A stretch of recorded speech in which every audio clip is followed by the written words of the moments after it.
கிறிஸ்துவின் சபை 4வது முதல் குறுக்கு தெரு, டாக்டர் காந்திநகர், நெசப்பாக்கம், சென்னை. ஹல்லேலூயா.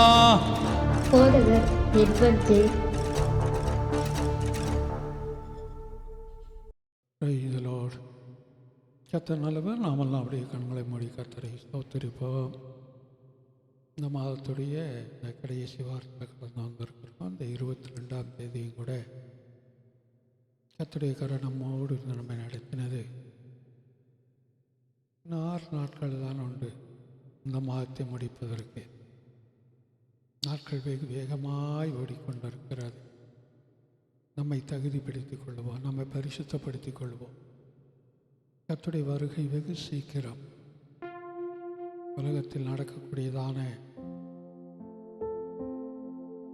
விஞ்ஞான வளர்ச்சி, உலகத்தில் நடக்கக்கூடிய அசம்பாவிதங்கள்,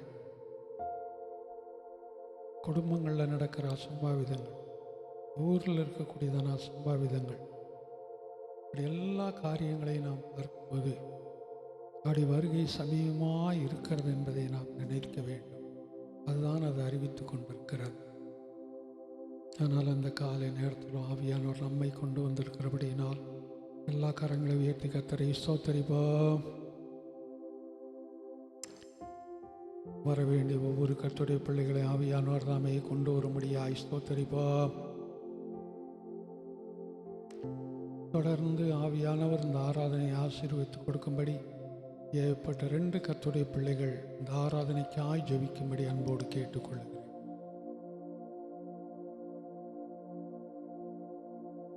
ஆமென்.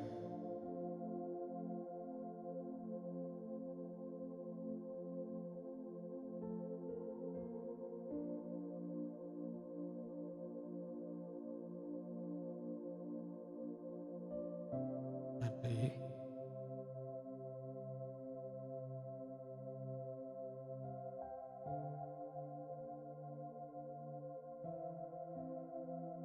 ஆமென்.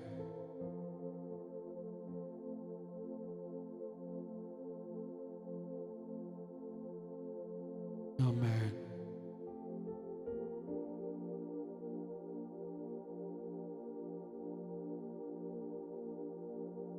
ஆமென்.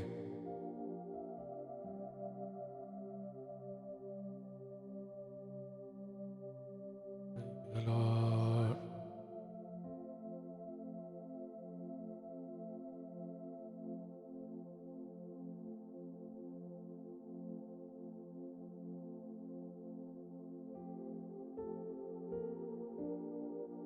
ஆமென்.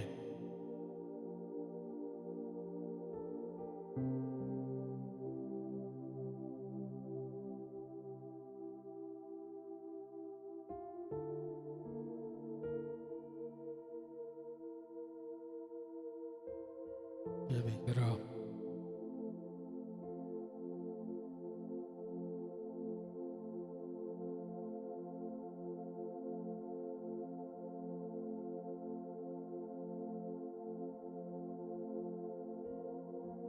நன்றி.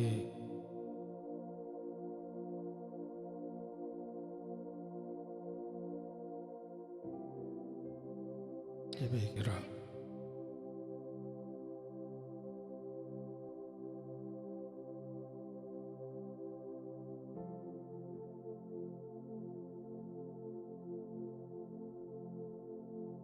ஆமென்.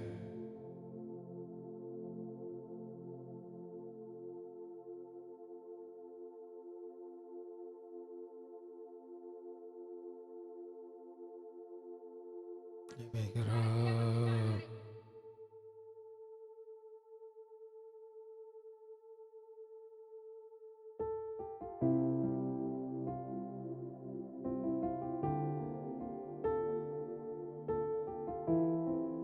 நன்றி.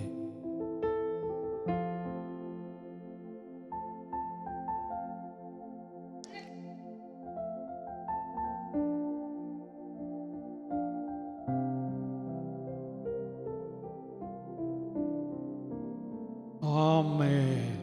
நாம் எல்லாம் அப்படி உட்காருவோம். ஒரு சில பாடல்களை நாம் பாடி கடந்து போவோம். கர்த்தர் நல்லவர்.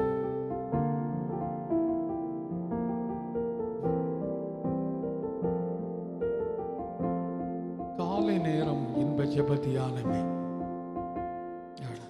காலை நேரம் இன்ப ஜெப தியானமே என்ற பாடலை பாடும்.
காலை நேரம் இந்த ஜெப தியானமே, கருணை பொற்பாதம் காத்திருப்பேன்.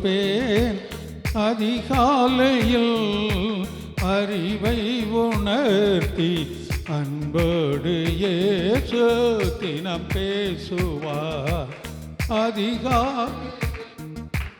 அறிவை உணர்த்தி அன்போடு இயேசு தினம் பேசுவார்.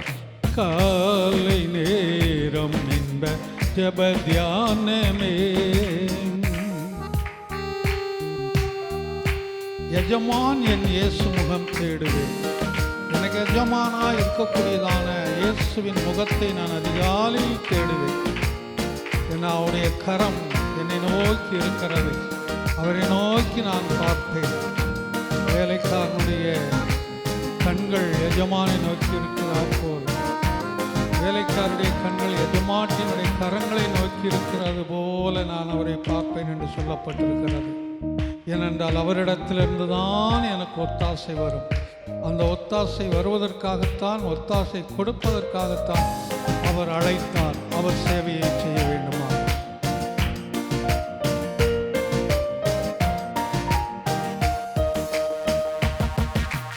எஜமானன் நேசு முகம் தேடுவேன். என் கண் கர்த்தாவின் கரம் நோக்குமே. எஜமானன் நேசு முகம் தேடுவேன். என் கண் கர்த்தாவின் கரம் நோக்குமே. எனக்கே ஒத்தாசை அவரால் கிடைக்கும். எனக்கே ஒத்தாசை அவரால் கிடைக்கும். என்னை அழைத்தார் அவர் சேவைக்கே. என்னை அழைத்தார் அவர் சேவைக்கே. காலை நேரம் இன்ப ஜெப தியானமே, கருணை பொற்பாதம் காத்திருப்பேன். அதிகாலையில் அறிவை உணர்த்தி அன்போடு இயேசு தினம் பேசுவார்.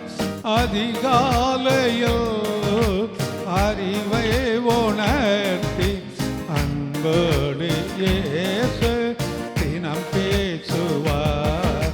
காலை நேரம் இன்ப ஜெப தியானமே. பல தீமைகள் உன்மேல் பொய்யாய் சொன்னாலும் அதை குறித்து நீ வருத்தப்படாதே, நீ களிகூறு. ஏன்னா அது உனக்கு கிடைத்த ஒரு பெரிய பாக்கியம் என்று சொல்லுகிறான். ஏனென்றால் அவருடைய வாக்கு நிறைவேற, அவருடைய வாக்குத்தத்தங்கள் நிறைவேற்ற அதையும் ஒரு கருவியாய் பயன்படுத்துகிறார். அதனால சோர்ந்து போகாது.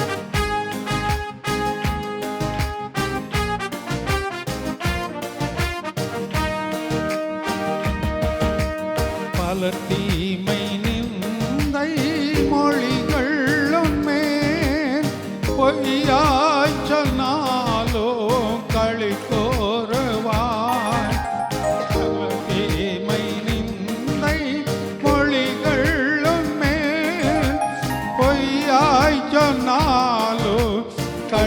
கூறுவாய். இதுவே உன் பாக்கியம் என இயேசு சொன்னார். இந்த மெய்வாக்கு நிறைவேறுதே. இதுவே உன் பாக்கியம் என இயேசு சொன்னார். இந்த மெய்வாக்கு நிறைவேறுதே. காலை நேரம் இன்ப ஜப தியானமே கருணை பொற்பாதம் காத்திருப்பேன். அதிகாலையில் அறிவை உணர்த்தி அன்போடு இயேசு தினம் பேசுவார்.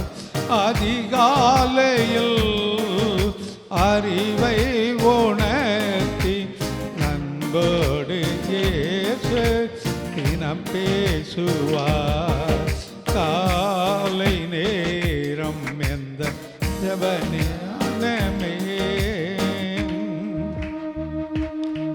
சிலுவை சுமந்தே அனுதினமும் சோராமல் என் பின்னே வா. சிசுகளை பார்த்து சொன்னார், என்னை பின்பற்றக்கூடியவன் தன் சிலுவை எடுத்துக்கொண்டே என் பின்பற்ற கடவன் நினைச்சது. சிலுவை என்று சொல்லும்போது எழுத்தின்படி சிலுவை இல்லை, நமக்கு கொடுக்கப்பட்டதான பிரச்சனைகள், நமக்கு இருக்கக்கூடியதான பாடுகள், நமக்கு இருக்கக்கூடியதான நிந்தைகள், அவமானங்களோடு கூட அவருக்குள்ளாய் கடந்து வர வேண்டும். அதை அவர் மாற்றக்கூடியவராக இருக்கிறார்.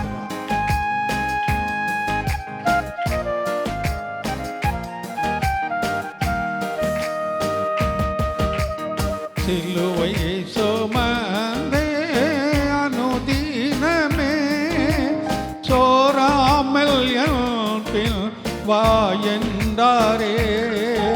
சிலுவை சுமந்தே அனுதினமே சோராமல் என் பின் வா என்றாரே. அவரோடு பாடு சகித்தாளுவேனே. ஆண்டாண்டு காலம் எமாகவே அவரோடு பாடு சகித்தாளுவேனே. ஆண்டாண்டு காலம் ஜெயமாகவே. காலை நேரம் இன்ப ஜப தியானமே கருணை பொற்பாதம் காத்திருப்பேன். அதிகாலையில் அறிவை உணர்த்தி அன்போடு இயேசு தினம் பேசுவார். அதிகாலையில் அறிவை உணர்த்தி அன்போடு இயேசு தினம் பேசுவார். காலை நேரம் இன்ப ஜப தியானமே பறந்து புறா போல் சிறகடித்தே பாடி சென்றோர் நான் இளைப்பாறுவேன். பரலோக வாசல் பரமசியம்ல பூரித்து அதை வரவேற்க தூதர்கள் காத்திருக்கிறார்கள். அவருடைய வருகை சமீபம். நம்மை வரவேற்கும்படி தூதர்கள் காத்திருக்கிறார்கள் என்று வாசிக்கிறோம்.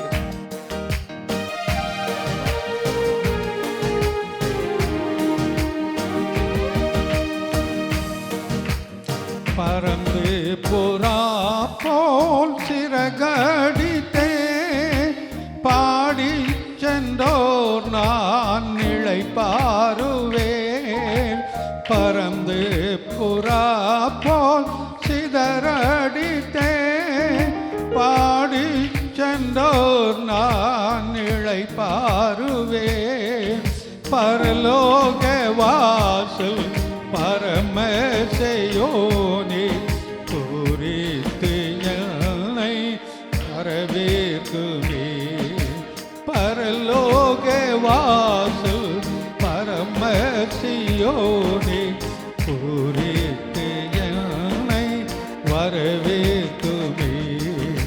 காலை நேரம் இன்ப ஜப தியானமே கருணை பொற்பாதம் காத்திருப்பேன். அதிகாலையில் அறிவை உணர்த்தி அன்போடு இயேசு தினம் பேசுவார். அதிகாலையில் அறிவை உணர்த்தி அன்போடு இயேசு தினம் பேசுவார். காலை நேரம் இன்ப ஜப தியானமே. அல்லேலூயா. கர்த்தர் நல்லவர். காலைதோறும் அவருடைய கிருபை புதிதாய் இருக்கிறது. அநேகருடைய துதியினால் கிருபைகள் பெருகும் என்று வாசிக்கிறோம். இப்போ காலையில் கொஞ்ச நேரம் அவருடைய சமூகத்தில் நம்ம காத்திருக்கும் போது அவர் மெல்லிய சத்தத்தோடு நம்மோடு கூட பேசக்கூடியவர். கத்தி ஓலமிடுறதுனால அவர் நம்மோடு பேசுவாருங்கிறது இல்லை. அது உங்கள் மன திருப்தி, நம்முடைய மன திருப்தி. கத்தி ஓலமிட்டு கூச்சலிட்டா தான் அவருடைய சத்தத்தை கேட்பார் அப்படின்னு சொல்லி நாம ஏமாற்றி கொண்டிருக்கிறோம். ஆனால் அதல்ல, மெல்லிய சத்தத்தோடு அவர் நம்மோடு இடைபடக்கூடியவர். அமைதியாக இருந்து கர்த்தருடைய சமூகத்தில் நாம் அவரை ஆராதிக்கும் போது, அவரை துதிக்கும் போது அவர் நம்மோடு பேசக்கூடியவர். கர்த்தருடைய சமூகத்தில் நாம் அவரை துதித்து மகிமைப்படுத்தும் போது சத்தங்களை உயர்த்தி பரிசுத்தர் பரிசுத்தர் பரிசுத்தர் என்று அவரை நாம் போற்ற வேண்டும், அவரை மகிமைப்படுத்த வேண்டும். ஆகையினால் அவர் நம்மோடு கூட மெல்லிய சத்தத்தோடு நம்மோடு பேசக்கூடிய, நம்முடைய மெல்லிய சத்தத்தையும் பெருமூச்சின் சத்தங்களையும் கேட்கக்கூடிய இஸ்ரவேல் ஜனங்களுடைய பெருமூச்சின் சத்தத்தை அவர் கேட்டார். அவங்களுடைய அழுகையை கேட்கல, கண்ணீரை கேட்கல, ஒப்பாரி வச்சது கேட்கல, அவருடைய பெருமூச்சின் சத்தம். அப்போ நம்முடைய பெருமூச்சின் சத்தத்தை அவர் அங்கீகரிக்கக்கூடிய, ஆனால் மறந்து போகக்கூடாதுன்னு ஒரு பாடலை கூட பாடுவோம். ஆனந்த துதி ஒலி கேட்கும், ஆடல் பாடல் சத்தமும் தொனிக்கும். ஆனந்த துதி ஒலி கேட்கும், ஆடல் பாடல் சத்தமும் கேட்கும். ஆண்டவர் வாக்கு பலிக்கும். நம்ம அவர் கொடுக்கிற வாக்கு தத்தங்கள் நமக்கு நிறைவேறும். ரோட்டில் போகிறவங்க சொல்கிற, தோசைக்காரங்க சொல்கிற வாக்கு பலிக்குதுங்கிறது நம்முடைய தேவன் நமக்கு கொடுக்கிறதான அந்த வாக்குகள் நமக்கு பலிக்கும். நம்ம அதை மறந்து போகிறோம்.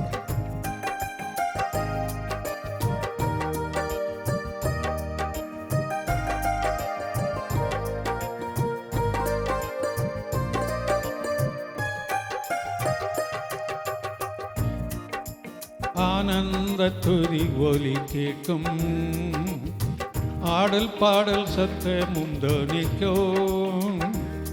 ஆகாய விண்மீனாய் அவர் ஜனம் பெருகும், ஆண்டவர் வாக்கு பலிக்கும்.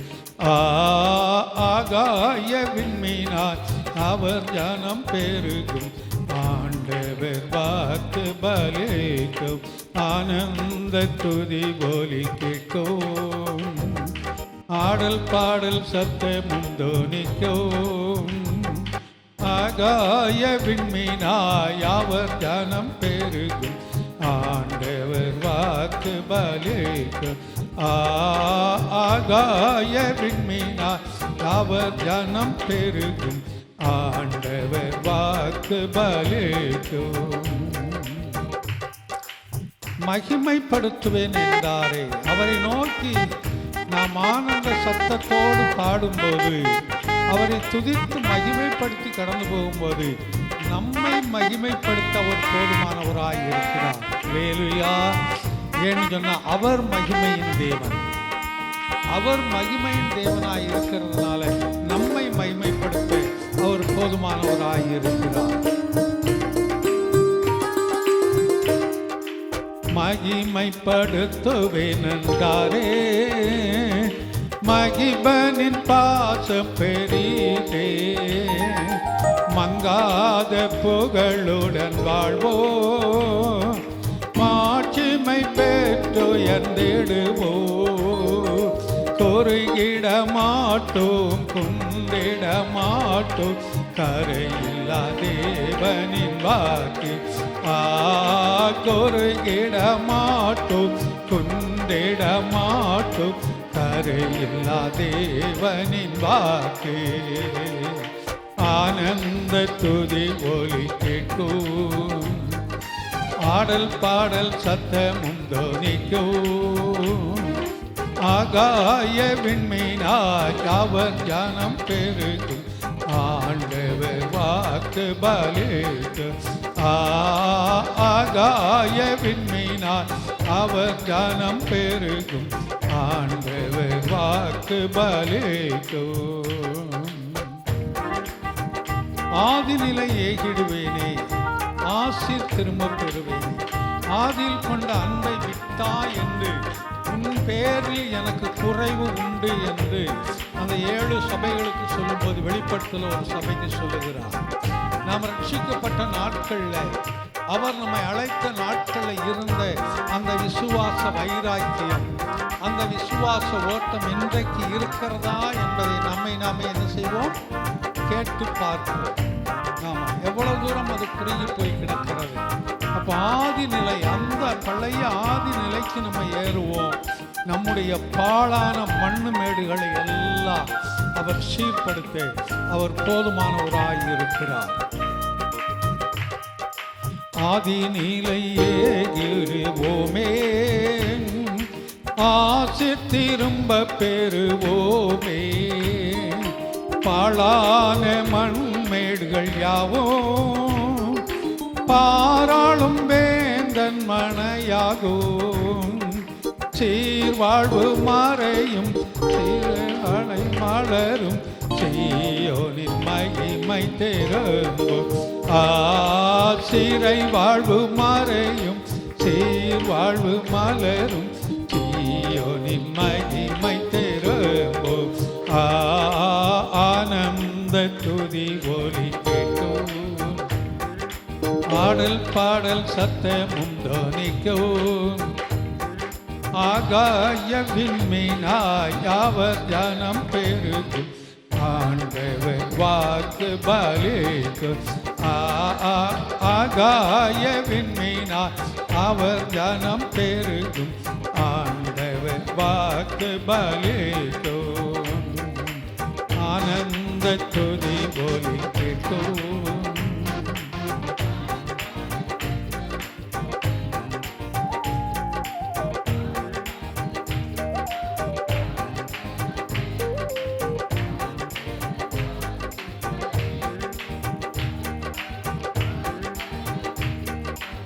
அவர் ஜனம் பெருகும் ஆண்டவர் வாக்கு பலிக்கும்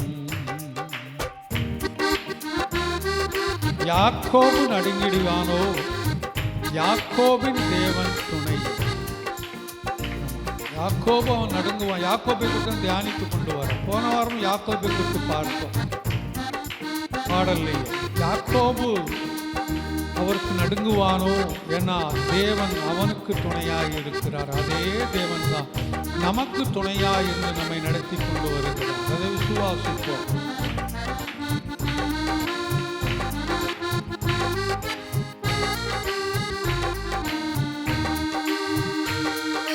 யாக்கோபு நடுங்கிடுவானோ யாக்கோபின் தேவன் துணையே அமெரிக்கை வாழ்வை அழைப்போ ஆண்டவர் மார்பினில் சுகிப்போ பதறாத வாழ்வும் சிதறாத மனமும் பரிசாக தேவன் தருவார். பதறாத வாழ்வும் சிதறாத மனமும் பரிசாக தேவன் அருள்வார். ஆனந்த துதி ஒலி கேட்கும் ஆடல் பாடல் சத்தமும் தொனிக்கும் ஆகாய விண்மீனாய் அவர் ஜனம் பெருகும் ஆண்டவர் வாக்கு பலிக்கும் ஆகாய விண்மீனாய் அவர் ஜனம் பெருகும் ஆண்டவர் வாக்கு பலிக்கும் ஆனந்த துதி ஒலி கேட்கும்.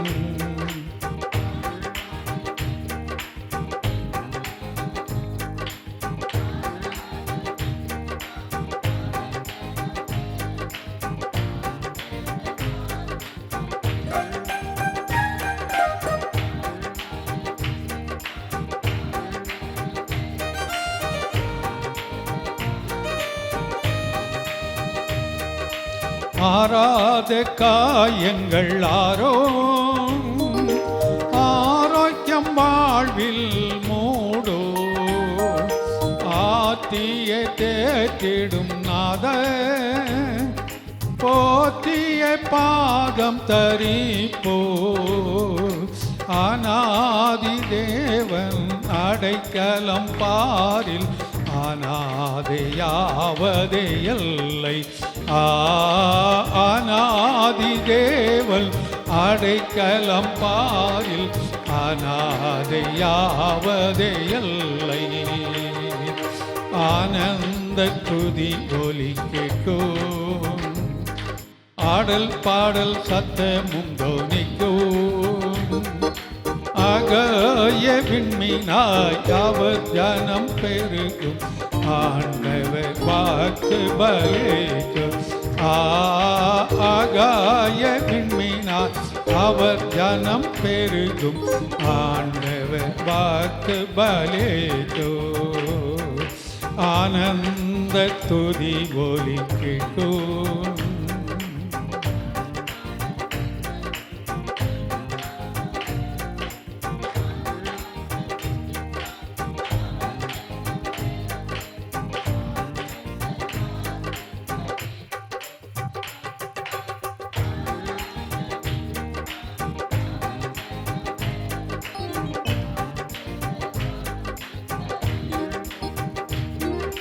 பார்போற்றும் தேவன் நம் தேவன் பாரினில் வேறில்லை பாக்கியோ. நீரந்தல் ஜனங்கள் என்றாரே நேரண்டும் வாழ்வினில் வேண்டோ. பிள்ளைகளும் சபையும் பிதாவின் நெருக்கும் பரிசுத்த மாளிகை எழும்பும். பிள்ளைகளும் சபையும் பிதா முன்னே நிலைக்கும் பரிசுத்த மாளிகை எழும்போ. ஆனந்த துதி ஒலி கேட்கும். ஆடல் பாடல் சத்தமும் தோனிக்கும். ஆகாய விண்மீனாய் அவர் ஜனம் பெருகும். ஆண்டவர் வாக்கு பலிக்கும். ஆகாய விண்மீனாய் அவர் ஜனம் பெருகும். ஆண்டவர் வாக்கு பலிக்கும்.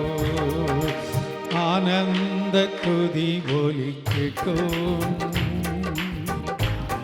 வேலுயா கர்த்தர் நல்லவர். பார்போற்றும் தேவன் நம் தேவன் பாரினில் வேறில்லை பாக்கியம். ஆமாம், நாம் அவரை போற்றுவதற்காகத்தான் நாம் அழைத்திருக்கிறார். மல்கியாவில் வரும்போது அதை வாசிக்கிறோம். பக்தியுள்ள சந்ததியை பெரும்படிதானே ஒருவனை உருவாக்கினார். பக்தியுள்ள சந்ததி அவரை துதித்து மகிமைப்படுத்தி ஆர்ப்பரித்து கடந்து போகும் என்பதற்காகத்தான் உருவாக்கினார். நீர் அந்த ஜனங்கள் என்றாரே. ஆமாம், அவர் சொல்லும்போது நீங்கள்லாம் என் பிள்ளைங்க, என் மகன் என் மகள் என்ற வாக்கு கொடுத்தார். அந்த திருவிருந்தில் வரும்போது நம்ம கலந்து கொள்றதுக்கு ஆமாம் அந்த புதிய உடன்படிக்கை அப்பம் என்று சொல்லும்போது அவருடைய சரீரத்தை நினைவு கூறுவதற்காக கொடுத்தார். சரீரம் அதாவது அவருடைய சரீரம் எந்த அளவுக்காக பாடுபட்டது வேதனைப்பட்டது என்பதை நாம் உணர்ந்து கொள்ளும்படி ஒரு அப்பம், அந்த அப்பம் ஒரு செடியிலிருந்து தானியமாக வந்து அந்த தானியமாக வர்றதுக்கு பல பாடுகள், அது தானியமாக வந்ததுக்கு அப்புறம் அதை மாவாக்குறதுக்கு பல பாடுகள், அடிக்கப்படணும், உதைக்கப்படணும், நெருப்பில் போடணும், அதை உருட்டணும், எடுக்கணும், பல பாடுகள். அதுக்கப்புறம் அதை ஒரு ரொட்டியாக கொண்டு வர்றதுக்கு பல பாடுகள். இதெல்லாம் வந்ததுக்கப்புறம் தான் ஒரு அப்பமாக கையில் வருது, ஒரு ரொட்டியாக வருது. அதே போல் அவர் பட்ட பாடுகளை நினைவு கூறுவதற்காகத்தான் இது என்னுடைய சரீரம், இதை நீங்கள் எடுத்துக்கொள்ளுங்கள் என்று சொன்னார். அதே போல் அந்த பாத்திரத்தில் திராட்சை ரசம் அவருடைய ரத்தமாக நீங்கள் பருகுங்கள் சொன்னதுக்கு காரணம், இது என்னுடைய புதிய உடன்படிக்கையின் பாத்திரமாக இருக்கிறது. அந்த புதிய உடன்படிக்கை என்ன? என்னுடைய இரத்தத்தை சிந்தி உங்கள் ஒவ்வொருவரையும் நான் மகனாய் மகளாய் தெரிந்து கொண்டேன். அல்லேலூயா. அதுதான் புதிய உடன்படிக்கை. அவர் நம்மளை எப்படி தெரிந்து கொண்டாரா? மகனாய் தம்முடைய சொந்த ஜனமாய், சொந்த மகனாய் மகளாய் நம்மை தெரிந்து கொண்டார். அதுதான் அங்கே வாசிக்கிறார். அவர் நம்மை தெரிந்து கொண்டார், அதை நம்ம விசுவாசிப்போம். அதனால் எப்பொழுதும் அவரை நோக்கி நாம் பாடி கடந்து போவோம். அது நமக்கு ஆசீர்வாதமாகவே இருக்குன்னு ஒரு பாடலை கூட நம்ம பாடி கடந்து போவோம்.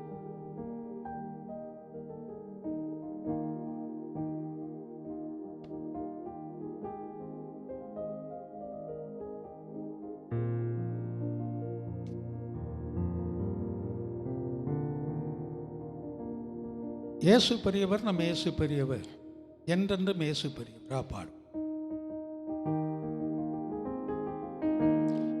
உலகத்தில் புகழப்படத்தக்கவர் அவர் ஒருவர் தான். மாட்சிமையுள்ள ஒரு மகிமையுள்ளவரும் அவர் ஒருவர் தான். நல்லவரும் அவர் ஒரு தான். உலகத்தில் இருக்கிற மனிதன்ல யாரும் நல்லவன் அல்ல. நானும் அல்ல, நீயும் அல்ல, நம்மை ஆண்டு கொண்டிருக்கிறவன் நல்லவங்கள் அல்ல. இயேசு ஒருவர் தான் நல்லவர். அதை நம்ம பாடும்.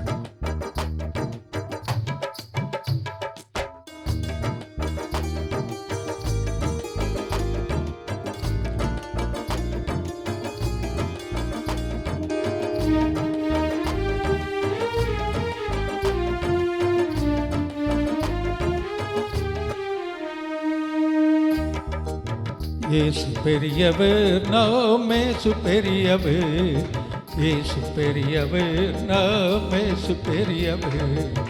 இயேசு பெரியவர், நாம் இயேசு பெரியவர். இயேசு பெரியவர், நாம் இயேசு பெரியவர். என்றென்றும் இயேசு பெரியவர். அவர் ஒருபோதும் கைவிடமா.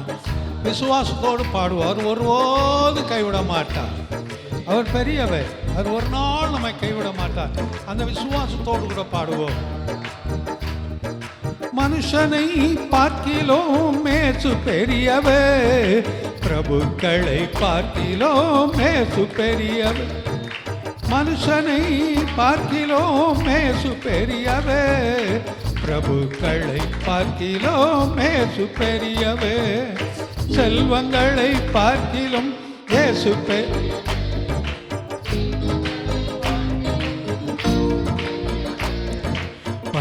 பதவி பார்க்கிலோ இயேசு பெரியவர். பட்ட பதவி பார்க்கிலோ இயேசு பெரியவர். இயேசு பெரியவர், நாம் இயேசு பெரியவர். இயேசு பெரியவர், நாம் இயேசு பெரியவர். இயேசு பெரியவர், நாம் இயேசு பெரியவர். இயேசு பெரியவர், நாம் இயேசு பெரியவர்.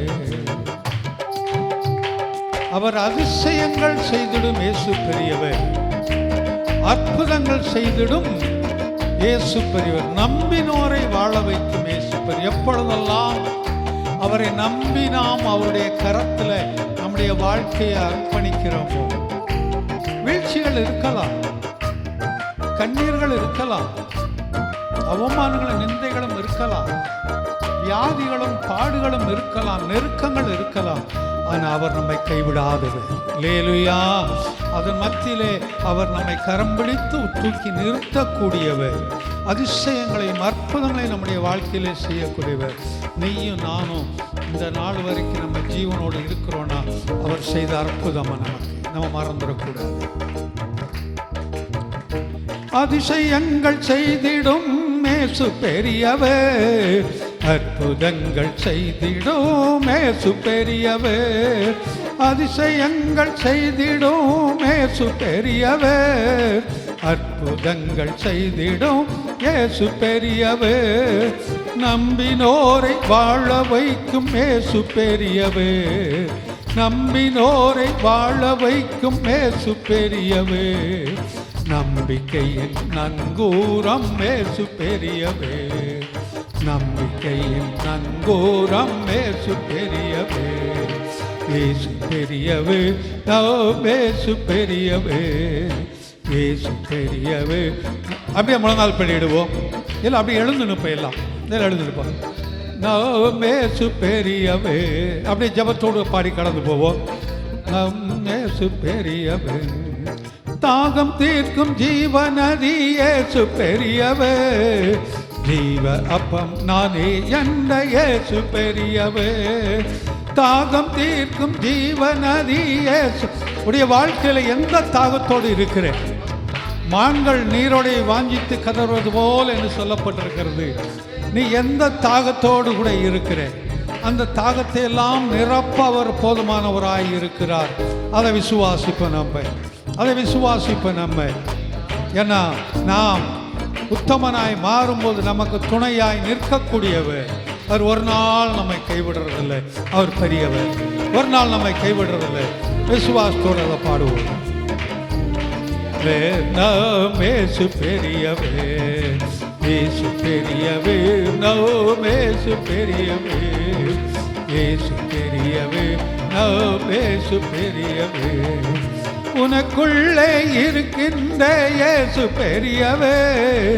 உலகிலுள்ள சாத்தானிலும் இயேசு பெரியவே. உனக்குள்ளே இருக்கின்ற இயேசு பெரியவே. உலகிலுள்ள இந்த உலகம் பிசாசுடைய கருத்திலே கொடுக்கப்பட்டிருக்கிறது. ஆனாலும் அவனை காட்டிலும் பெரியவர் நம்முடைய தேவன். இயேசுவானவரை சோதிக்கும் போது இந்த உலகமும் அதில் உள்ளவைகளும் எனக்கென்று கொடுக்கப்பட்டிருக்கிறது என்று சொல்லுகிறார். அவனை காட்டிலும் பெரியவர் நம்முடைய இயேசு. அவர் நம்மை ஒருபோதும் கைவிட மாட்டார். உன்னுடைய வாழ்க்கையில் எந்த குறைவுகள் உண்டு, அந்த குறைவுகளெல்லாம் நிறைவாக்கும்படி தான் உன்னை அழைத்திருக்கிறார். உன்னுடைய ஆவி ஆத்ம சரீரத்தில் இருக்கிற குறைவுகளை நிறைவாக்கும்படி அவர் அழைத்திருக்கிறார். அவர் கைவிட மாட்டார். ஒரு நாள் கைவிட மாட்டார். அதை விசுவாசி. இயேசு பெரியவே. யோனாவிலும் பெரியவர் என்று பாடிடு. சாலமோனிலும் பெரியவர் என்று கூறிடு. யோனாவிலும் பெரியவர் என்று பாடிடு. சாலமோனிலும் பெரியவர் என்று கூறிடு. தேவாலயத்திலும் பெரியவர் என்று எண்ணிடு. தேவாலயத்திலும் பெரியவர் என்று எண்ணிடு. பெரிய காரியங்கள் எதிர்பார்த்திடு. பெரிய காரியங்கள் எதிர்பார்த்திடு. இயேசு பெரியவே, நாம் இயேசு பெரியவே. இயேசு பெரியவே, நாம் இயேசு பெரியவே. இயேசு பெரியவே, நாம் இயேசு பெரியவே. இயேசு பெரியவே, நாம் இயேசு பெரியவே. என்றென்றும் இயேசு பெரியவே. அவர் ஒருபோதும் கைவிட மாட்டார். அல்லேலூயா. என்றென்றும் இயேசு பெரியவே. அவர் ஒருபோதும் கைவிட மாட்டார். அதிசயங்கள் செய்திடும் இயேசு பெரியவே. இதை விசுவாச அறிக்கை செய்து பாடு. அப்பா, என்னுடைய வாழ்க்கையில் நீங்கள் அதிசயம் செய்யக்கூடியவர். என்னுடைய வாழ்க்கையில் ஒரு அற்புதம் செய்யக்கூடியவர். உண்மையே நம்பி இருக்கிற எனக்கு அதை வாய்க்க பண்ணுங்கன்னு சொல்லி அந்த ஒரு அறிக்கை செய்து இதை பாடு. நீ நம்பி அவருக்குள்ளாய் கடந்து வரும்போது அவர் உன்னை கைவிடுறவரே அல்ல, அதை செய்வார். நம்பிக்கையில் நங்கூரம் இயேசு பெரியவே. நம்பிக்கையில் நங்கூரம் இயேசு பெரியவே. இயேசு பெரியவே, நாம் இயேசு பெரியவே. இயேசு பெரியவே, இயேசு பெரியவே, நாம் இயேசு பெரியவே. இயேசு பெரியவே, நாம் இயேசு பெரியவே. நமஸ்காரம் தேவனே, நமஸ்காரமே, நமஸ்காரம் தேவனே, நமஸ்காரமே. புயற்காற்றை தடுத்தவரே நமஸ்காரமே, புயற்காற்றை தடுத்தவரே நமஸ்காரமே. போர்படை அமைத்தவரே நமஸ்காரமே, போர்படை அமைத்தவரே நமஸ்காரமே, நமஸ்காரம் தேவனே. உடைய வாழ்க்கையில் ஏற்பட்ட எல்லா புயல்களையும் அவர் தடுத்தவர். அவர் எழுந்து காற்றையும் கடலையும் அதட்டினார். சீஷர்கள் பயந்தார்கள். அவர் யார்? காற்றும் கடலும் இவருக்கு கீழ்ப்படுகிறதே என்று பயந்தார்கள். என்னுடைய வாழ்க்கையில் வரக்கூடியதான புயல்களை அவர் அதட்டக்கூடியவர். உடைய குடும்பத்தில் புயல்கள் எழும்பலாம், வேலையில் புயல்கள் எழும்பலாம், தொழிலில் புயல்கள் எழும்பலாம், படிப்பில் புயல் எழும்பலாம், மனசில் புயல்கள் எழும்பலாம், வியாதி என்ற ரூபத்தில் எழும்பலாம், பண கஷ்டங்கள் நஷ்டங்கள் என்ற ரூபத்தில் வரலாம், விபத்துகள் என்ற ரூபத்தில் வரலாம். எந்த ரூபத்தில் வந்தாலும் அந்த புயல்களை எல்லாவற்றையும் அவர் தடுக்கக்கூடியவர். அவருக்கு நமஸ்காரம் செய்ய வேண்டுமா? அவரை வணங்க வேண்டுமா? மாத்தாம் அதை சொல்லுது.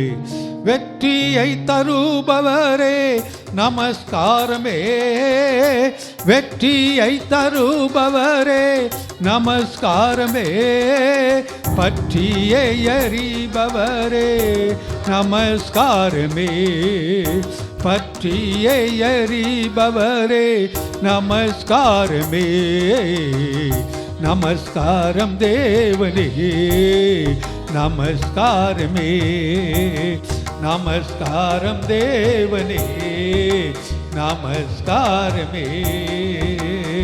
எல்லாம் அப்படியே கரங்களை உயர்த்தி கர்த்தரை ஸ்தோத்தரிப்போம். ஓ, அவர் வெற்றி கொடுக்கக்கூடியவர். தோல்வி போல இருக்கலாம், அது உனக்கு வெற்றிக்கு அடையாளம். தோல்வி போல இருக்கலாம். இஸ்ரவேல் ஜனங்கள் கடந்து வரும்போது செங்கடல் தடையாய் நின்றது தோல்வி. பின்னால் பார்வோன் விரட்டி கொண்டு வருகிறார். ஆனால் அதில் தான் அவர்கள் கடந்த அக்கறை போய் சேர்ந்தார்கள். அதில் தான் விரட்டி கொண்டு வந்த அந்த பார்வோனும் சேனைகளை மடிந்தார்கள். நம்ம ஏத்தில் அப்படித்தான் வாசிக்கிறோம். யோர்தான் கரை புரண்டு ஓடிக்கொண்டிருந்தது. கடைசி நேரத்திற்கு வந்து விட்டார்கள் சுதந்தரிக்கும்படியாய் கானானை. யோர்தான் கரை புரண்டு ஓடிக்கொண்டிருக்கிறது. மிகுந்த சோர்வு. எப்படி கடப்பேன்? எப்படி அக்கறைக்கு போவோம்? ஒரு கலக்கம். ஆசாரியருடைய உடன்படிக்கை பற்றிய சுமந்து கொண்டு போகக்கூடிய ஆசாரியருடைய கால்கள் தண்ணீரில் பட்ட மாத்திரத்தில் அது சார்தான் வரைக்கும் ஒரே குவியலாய் நின்றது என்று வாசிக்கிறோம்.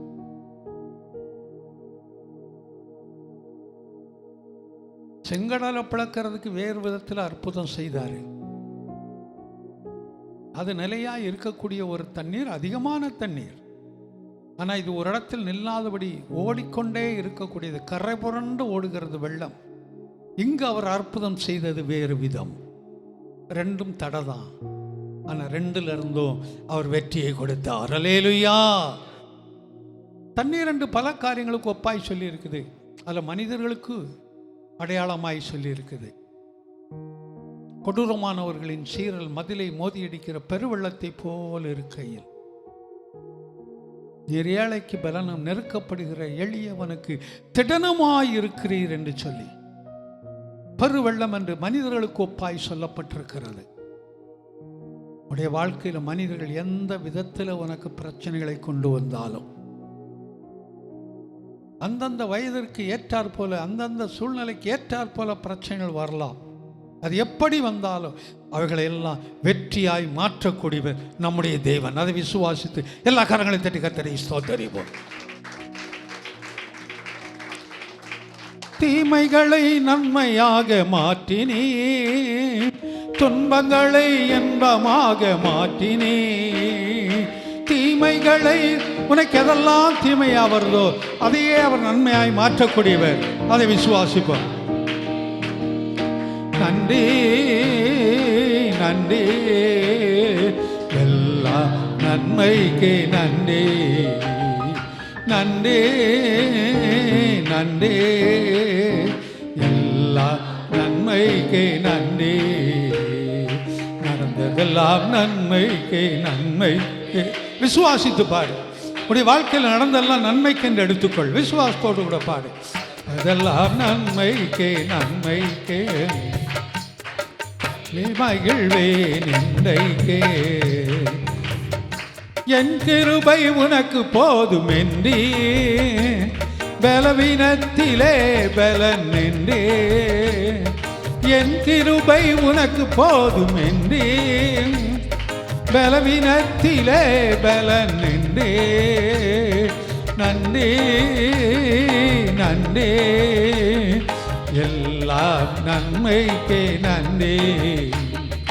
நன்றி நன்றி, எல்லாம் நன்மைக்கே நன்றி, நடந்ததெல்லாம் நன்மைக்கே நன்மைக்கே. நன்றி சொல்லி மகிழ்வேன் இன்றைக்கே, நடப்பதெல்லாம் நன்மைக்கே நன்மைக்கே. நன்றி சொல்லி மகிழ்வேன் இன்றைக்கே. நன்றி சொல்லி மகிழ நாம் கற்றுக்கொள்ளும் போது எல்லா நிலைமையில் அவர் நம்மோடு இருந்து நம்மை நடத்தக்கூடியவர். அந்த விசுவாசத்தோடு எல்லா கரங்களை உயர்த்தி கர்த்தரை ஸ்தோத்தரிப்போம். எல்லாம் ஸ்தோத்தரிப்போம். எல்லா வாய்களை திறந்து கர்த்தரை ஸ்தோத்தரிப்போம். பிரியமானவர்களே, இஸ்ரவேல் ஜனங்களை 40 வருடம் வழிநடத்தி கொண்டு வந்தார். அவர்கள் பலவீனப்பட்டு போகவில்லை என்று வேதம் சொல்லுகிறது. நாமும் கூட பலவீனங்கள் மத்தியில் இருந்தோட பலவீனப்பட்டு போகாதபடி கர்த்தர் இதுவரைக்கும் நடத்தி கொண்டு வந்திருக்கிறார். நெருக்கப்பட்டு மடிந்து போகவில்லை என்ற வேத வசனத்தின்படி பல விதங்களில் பல சூழ்நிலை நெருக்கங்கள் நம்முடைய வாழ்க்கையில் வந்தது. ஆனால் நாம் மடிந்து போகலை, அழிந்து போகலை, நம்மை நிறுத்தி வைத்திருக்கிறார். அவர்களோ முறிந்து விழுந்தார்கள், நாங்களோ எழுந்து நிமிர்ந்து நிற்கிறோம். அல்லேலூயா. நமக்கு பிரச்சனையை கொண்டு வந்தவர்கள், நாம் அழிய வேண்டும் என்று நினைத்தவர்கள் விழுந்து போனார்கள். ஆனால் கர்த்தர் நம்மை எழும்பி நிற்க வைத்திருக்கிறார், எழுப்பி நிற்க வைத்திருக்கிறார். ஓ, அந்த மகத்தான தேவனுக்கு நன்றி சொல்லும்படி எல்லா கரங்களை உயர்த்தி கர்த்தரை ஸ்தோத்தரிப்போம். ஹல்லேலூயா, ஹல்லேலூயா. கர்த்தர் நல்லவர், கர்த்தர் நல்லவர். தொடர்ந்து அவர் நம்மோடு இருந்து நம்மை நடத்தக்கூடியவர். எல்லா சூழ்நிலையிலும் எல்லா பாடுகளிலையும் அவர் நம்மை பொறுப்படுத்திக் கொள்ளவர்.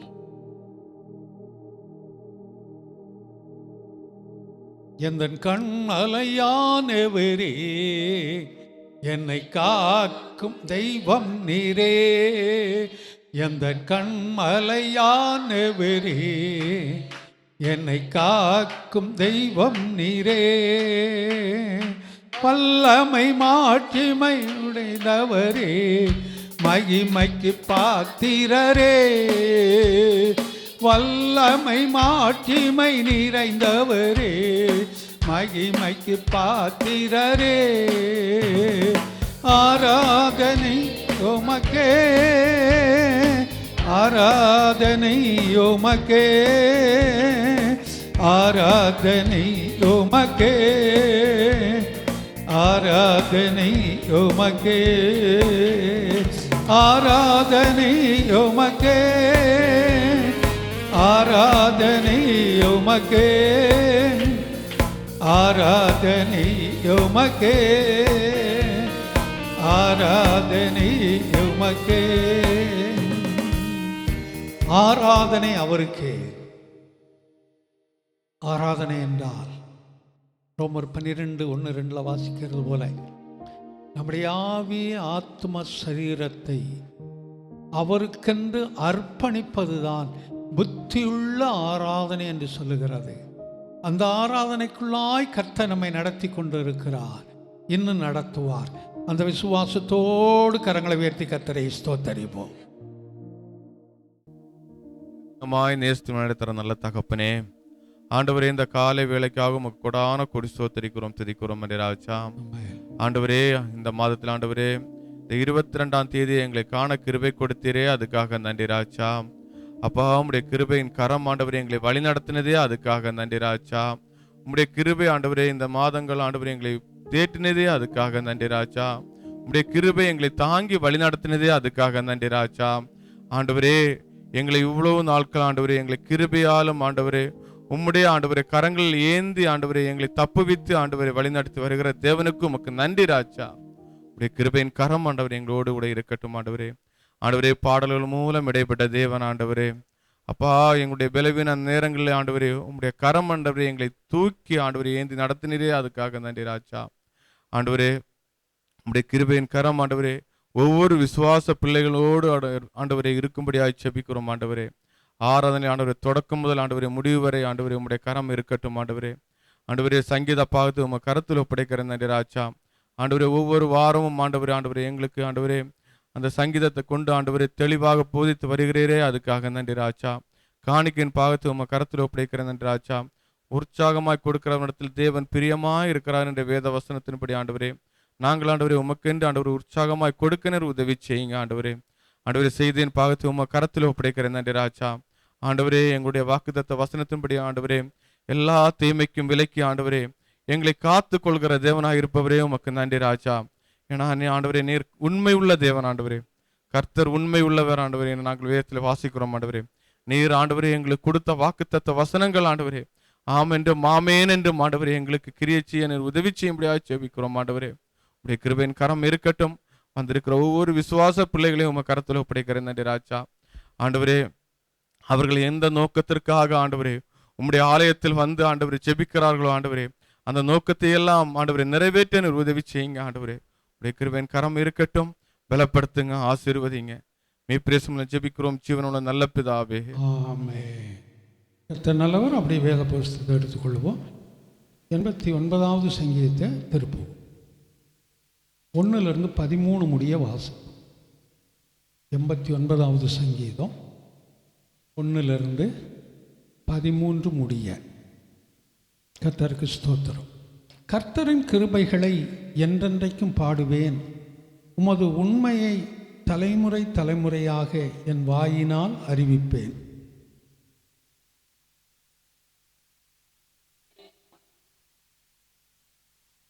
என்னால் தெரிந்து கொள்ளப்பட்டவரோடே உடன்படிக்கை பண்ணி என் தாசனாகிய தாவீதை நோக்கி,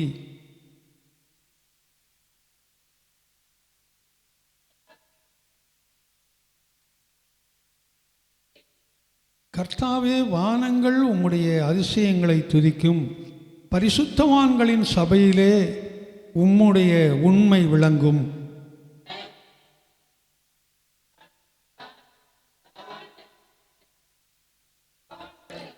தேவன் பரிசுத்தவான்களுடைய ஆலோசனையை சபையிலே மிகவும் பயப்படத்தக்கவர், தம்மை சூழ்கிற அனைவராலும் அஞ்சப்படத்தக்கவர்.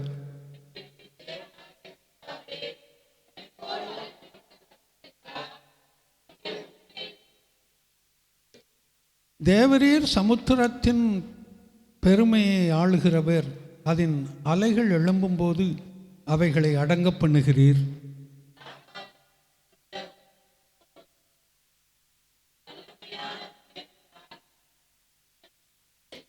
வானங்கள் உம்முடையது, பூமியும் உம்முடையது, பூலோகத்தையும் அதிலுள்ள யாவையும் நீரே அஸ்திவாரப்படுத்தினீர்.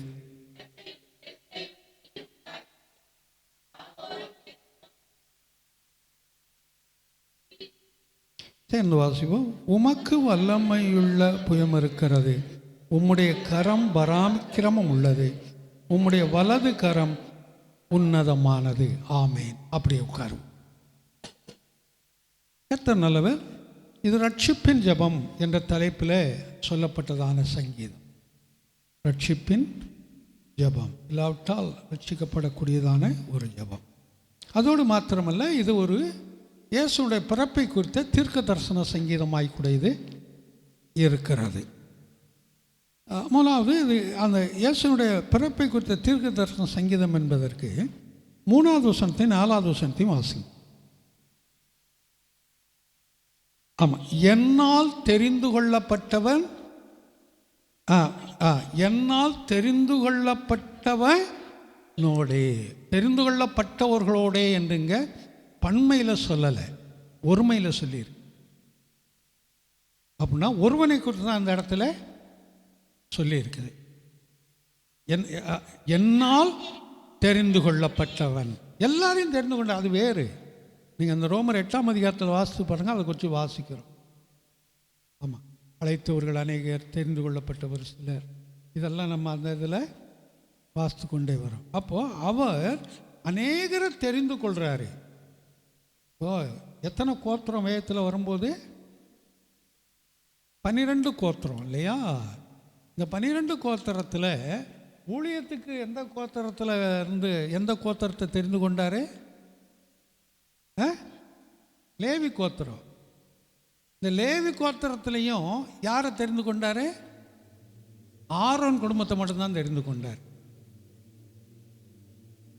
எல்லாம் 12 அவர் கோத்திரம் தான்.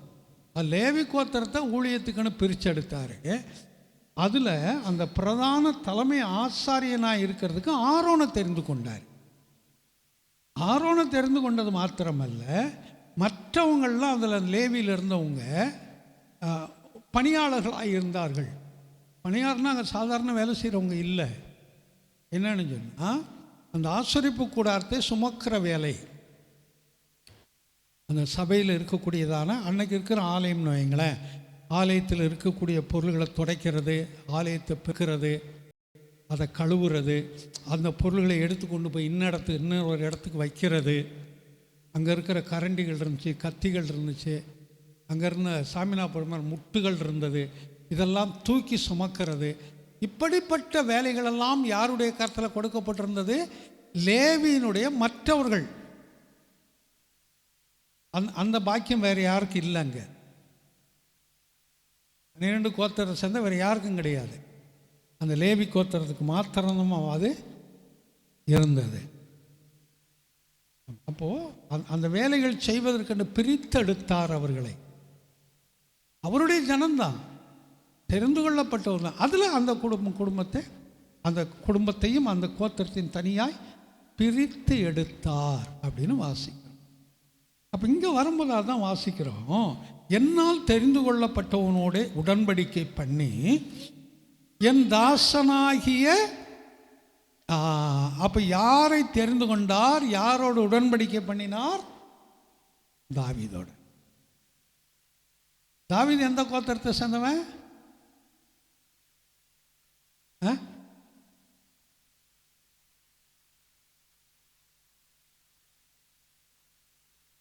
அதெல்லாம் எங்களுக்கு சரித்திரமெல்லாம் வேண்டாம். சத்தமாக சொல்லுங்க சார். சூனா என்ன அதற்கு என்னமோ வேண்டாம், தப்போ சரி, வாய் திறந்து சொன்னால் தான் தெரியும். அது யூதா கோத்திரத்தை சார்ந்தவன். யுத்தத்திற்கு போகும்போது முதலாவது யார் போக வேண்டும் என்று சொல்லுகிறது வேதம்? யூதா தான் போக வேண்டும். இப்போ இந்த இடத்துல லேவி கோத்திரம் பின்னாடி போயிடுது.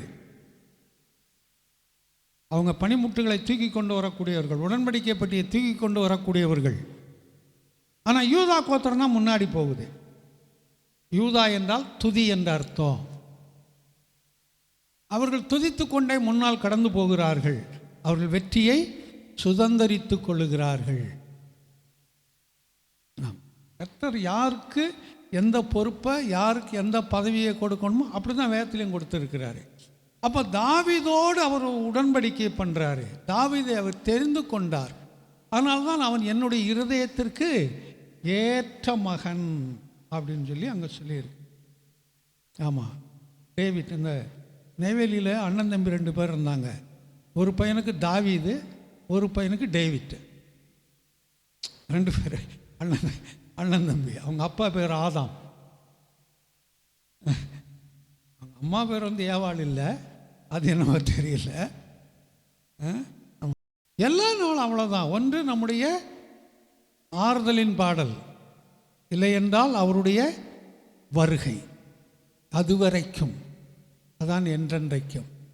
என்றென்றைக்கும் உன் சந்ததியை நிலைப்படுத்தி, உன்னுடைய சந்ததியை நான் உறுதிப்படுத்துவேன் அப்படின்னு சொல்கிறாரு. சொல்லிட்டு தலைமுறை தலைமுறையாக உன்னுடைய சிங்காசனத்தை ஸ்தாபிப்பேன். தாவீதுடைய சிங்காசனம் எப்படி தலைமுறை தலைமுறையாக இருக்க முடியும்? இருக்க முடியாது. ஆனால் இருக்கிறது.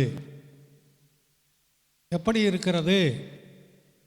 இயேசுவானவரை புதிய ஏற்பாட்டில் சொல்லும்போது, தாவீதின் குமாரனே எங்களுக்கு தாவீது மரித்து எத்தனையோ சந்ததிகளாயிருச்சு.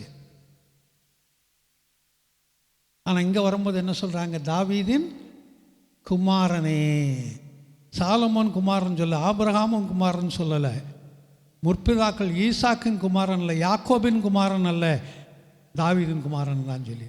ஏன்னா அவள் தெரிந்து கொண்டார், அழைத்தார் தான், குறிப்பாக இவனை தெரிந்து கொண்டார்.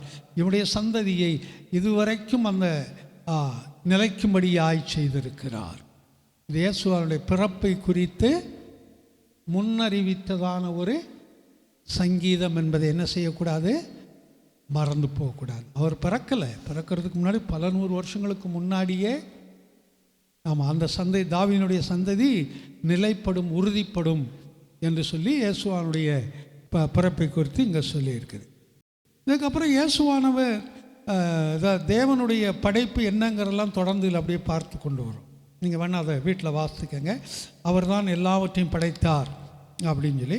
படைத்ததுக்கு காரணம் என்ன அப்படின்னா 13 மட்டும் வாசிக்க முடிக்கிறேன். உமக்கு வல்லமையுள்ள புயம் இருக்கிறது. அவருக்கு வல்லமையுள்ள புயம் இருக்கிறதுனால அவர் எல்லாவற்றையும் படைத்தார். உம்முடைய கரம் பராக்கிரம் உள்ளது. அவருடைய கரம் பராக்கிரமாய் இருக்கிறது, வல்லமை உள்ளதாய் இருக்கிறது. வாசிப்போம். உம்முடைய வலது கரம், இது யாருக்கும் நான் பல முறை சொல்லியிருக்கேன். வலது கரம் வேறு, நமக்கு தெரியும். வலது கரமும் இடது கரமும் வேறு வேறு தானே. உம்முடைய கரம் பராக்கிரம் உள்ளதுன்னு ஏன் போடலை?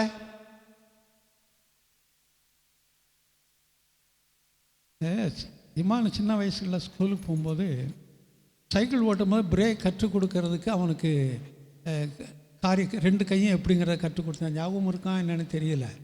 வலது கையினா எப்படின்னு தெரிஞ்சுக்கணும், இடது கையினா எதை பிடிக்கணும், வலது பிரேக் எது, இடது பிரேக் எதுன்னு. சரி, அது இப்போ வேண்டாம். அது பிள்ளைகிட்ட பேசுகிற காரியம், அது இப்போ வேண்டாம். அது என்ன இப்போது வலது கரம், பர்டிகுலராக வலது கரம்னு ஏன் போடணும்? ஏன் கரங்கள் பராக்கிரம் உள்ளதுன்னு போட்டிருந்தா என்ன? போட்டிருக்கலாமே, ஏன் போட்டிருக்கல? இல்லை இடது கரம்னு ஏன் போட்டிருக்கக்கூடாது?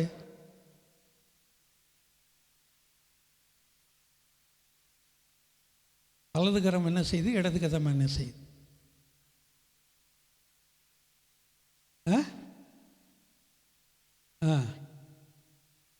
சொல்லுவோம். எங்கே இருக்குது? நீதிமொழிகளில் 5 3:16 பாருங்க.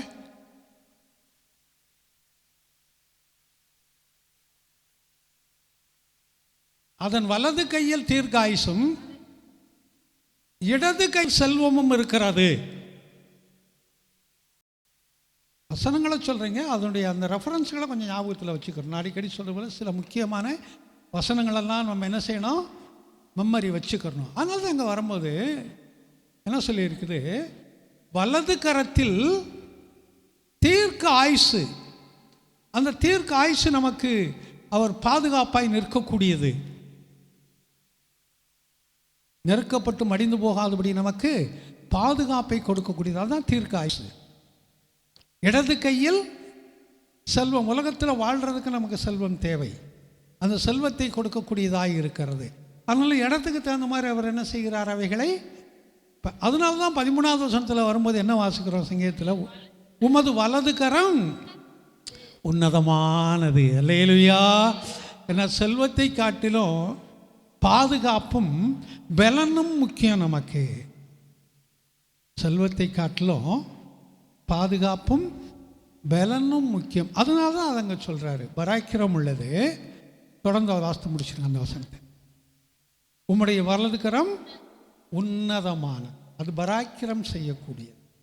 நம்முடைய வாழ்க்கையிலும் கூட அவர் வலது கரம் நாங்கள் பராக்கிரம் செய்கிறதுனால தான் இதுவரைக்கும் நம்ம ஜீவனோடு இருக்கிறோம். அல்லேலூயா. தொடர்ந்து அது நமக்கு கிரியை செய்யும். கர்த்தர் நல்ல வழக்கம் போல் அந்த சில அறிவிப்புகள்.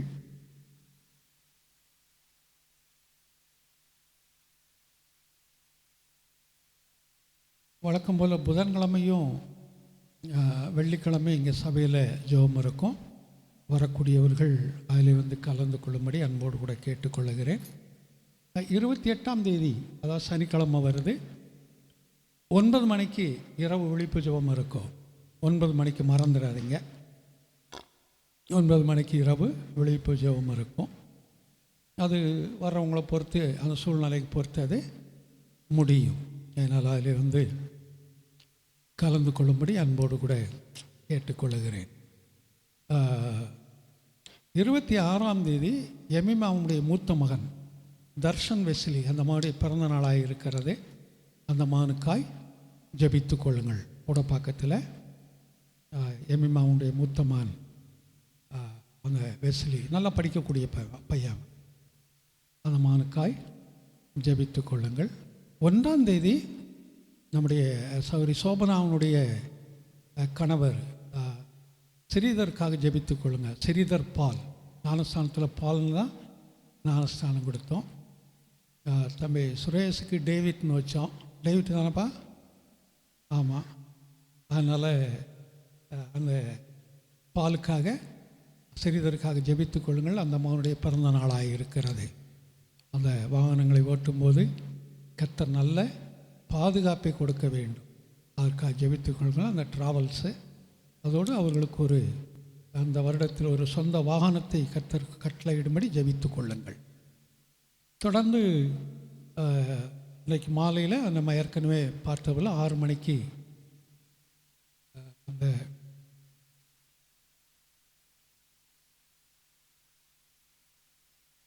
சரி ஏற்கனவே சொல்லியாச்சு. அதனால் 6 மணிக்கு அதை ஆரம்பிப்பு சரியான நேரத்துக்கு முடிச்சிருவோம். இது முடித்த உடனே கொஞ்ச நேரம் அப்படி உட்கார்ந்திங்கன்னா அந்த ஆகார காரியங்களை எப்படி ஒழுங்கு செய்யணுமோ அதற்குரிய காரியங்களை பார்த்து நம்ம கடந்து போகலாம். அவரு அந்த வாலிய மகள் ஆசிமிக்காக ஜெபித்து கொள்ளுங்கள். அந்த மகளுக்கு கர்த்தர் ஒரு சுகமான பிரசவத்தை கட்டளையிட வேண்டும். அதோடு சகோதரன் சாமுவேல் குடும்பத்துடைய அந்த பண தேவைக்காய் ஜெபித்து கொள்ளுங்கள். அதை கர்த்தர் கட்டளையிடட்டும். அந்த மிஷனை காணிக்க இருப்பவர்கள் கொடுங்க. அந்த உண்டியிலையும் நல்ல கிரியோடு கண் நோக்கி பாருங்கள். அந்த காலண்டர் வாங்கினவர்கள் அதனுடைய பணத்தை கொடுக்கும்படி அன்போடு கூட கேட்டுக்கொள்ளுகிறேன். சொன்ன அறிவிப்புகளை கவனிச்சிருப்பீங்க. அதனால் அதை செயல்படுத்துங்க. எல்லாம் அப்படி எழுந்து நிற்போம். ஒரு பாடலை பாடுவோம். அப்பொழுது கர்த்தருக்கென்று காணிக்கை கொடுத்து கடந்து போவோம். முதலாவது சகோதரிகள் வாங்க. தொடர்ந்து சகோதரர்கள் வரும்படி அன்போடு கூட கேட்டுக்கொள்ளுகிறேன். அழகானவர், அருமையானவர், இனிமையானவர், அழகானவர், அருமையானவர், இனிமையானவர், மகிமையானவர், மீட்பரானவர், மகிமையானவர், மீட்பரானவர், அவரே இயேசு, இயேசு, அவரே இயேசு, இயேசு. சேனைகளின் கர்த்தர் நம் மகிமையின் ராஜா. அவர் நமக்கு ஒரு பெரிய சேனையின் கர்த்தராய் இருந்து இதுவரைக்கும் நம்மை நடத்தி கொண்டிருக்கிறார். இனி அவர் நம்மை நடத்துவார். அல்லேலூயா.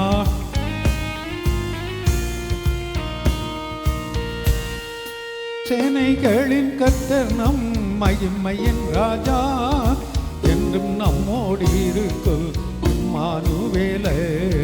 சேனைகளின் கர்த்தர் நம் மகிமையின் ராஜா, என்றும் நம்மோடு இருக்கும் இம்மானுவேலே. இம்மட்டும் இனிமேலும் எந்த நேசே, இம்மட்டும் இனிமேலும் எந்த நேசே, என்னுடையவே என் ஆத்மநேசரே, என்னுடையவே என் ஆத்மநேசரே, அழகானவே, அருமையானவே, இனிமையானவே, அழகானவே, அருமையானவே, இனிமையானவே, மகிமையானவே, மீட்பரானவே, மகிமையானவே, மீட்பரானவே, அவரே இயேசு, இயேசு, அவரே இயேசு, இயேசு. அப்படி கண்களை மூடும். கர்த்தருக்கென்று கொடுத்த இந்த காணிக்கையிலே கர்த்தருடைய கரம் இருந்து அதிகமாய் நம்மை ஆசீர்வதிக்கும்படி, நம்மை காத்து கொள்ளும்படி எல்லாம் வாய்களை திறந்து கர்த்தரை ஸ்தோத்தரிப்போம்.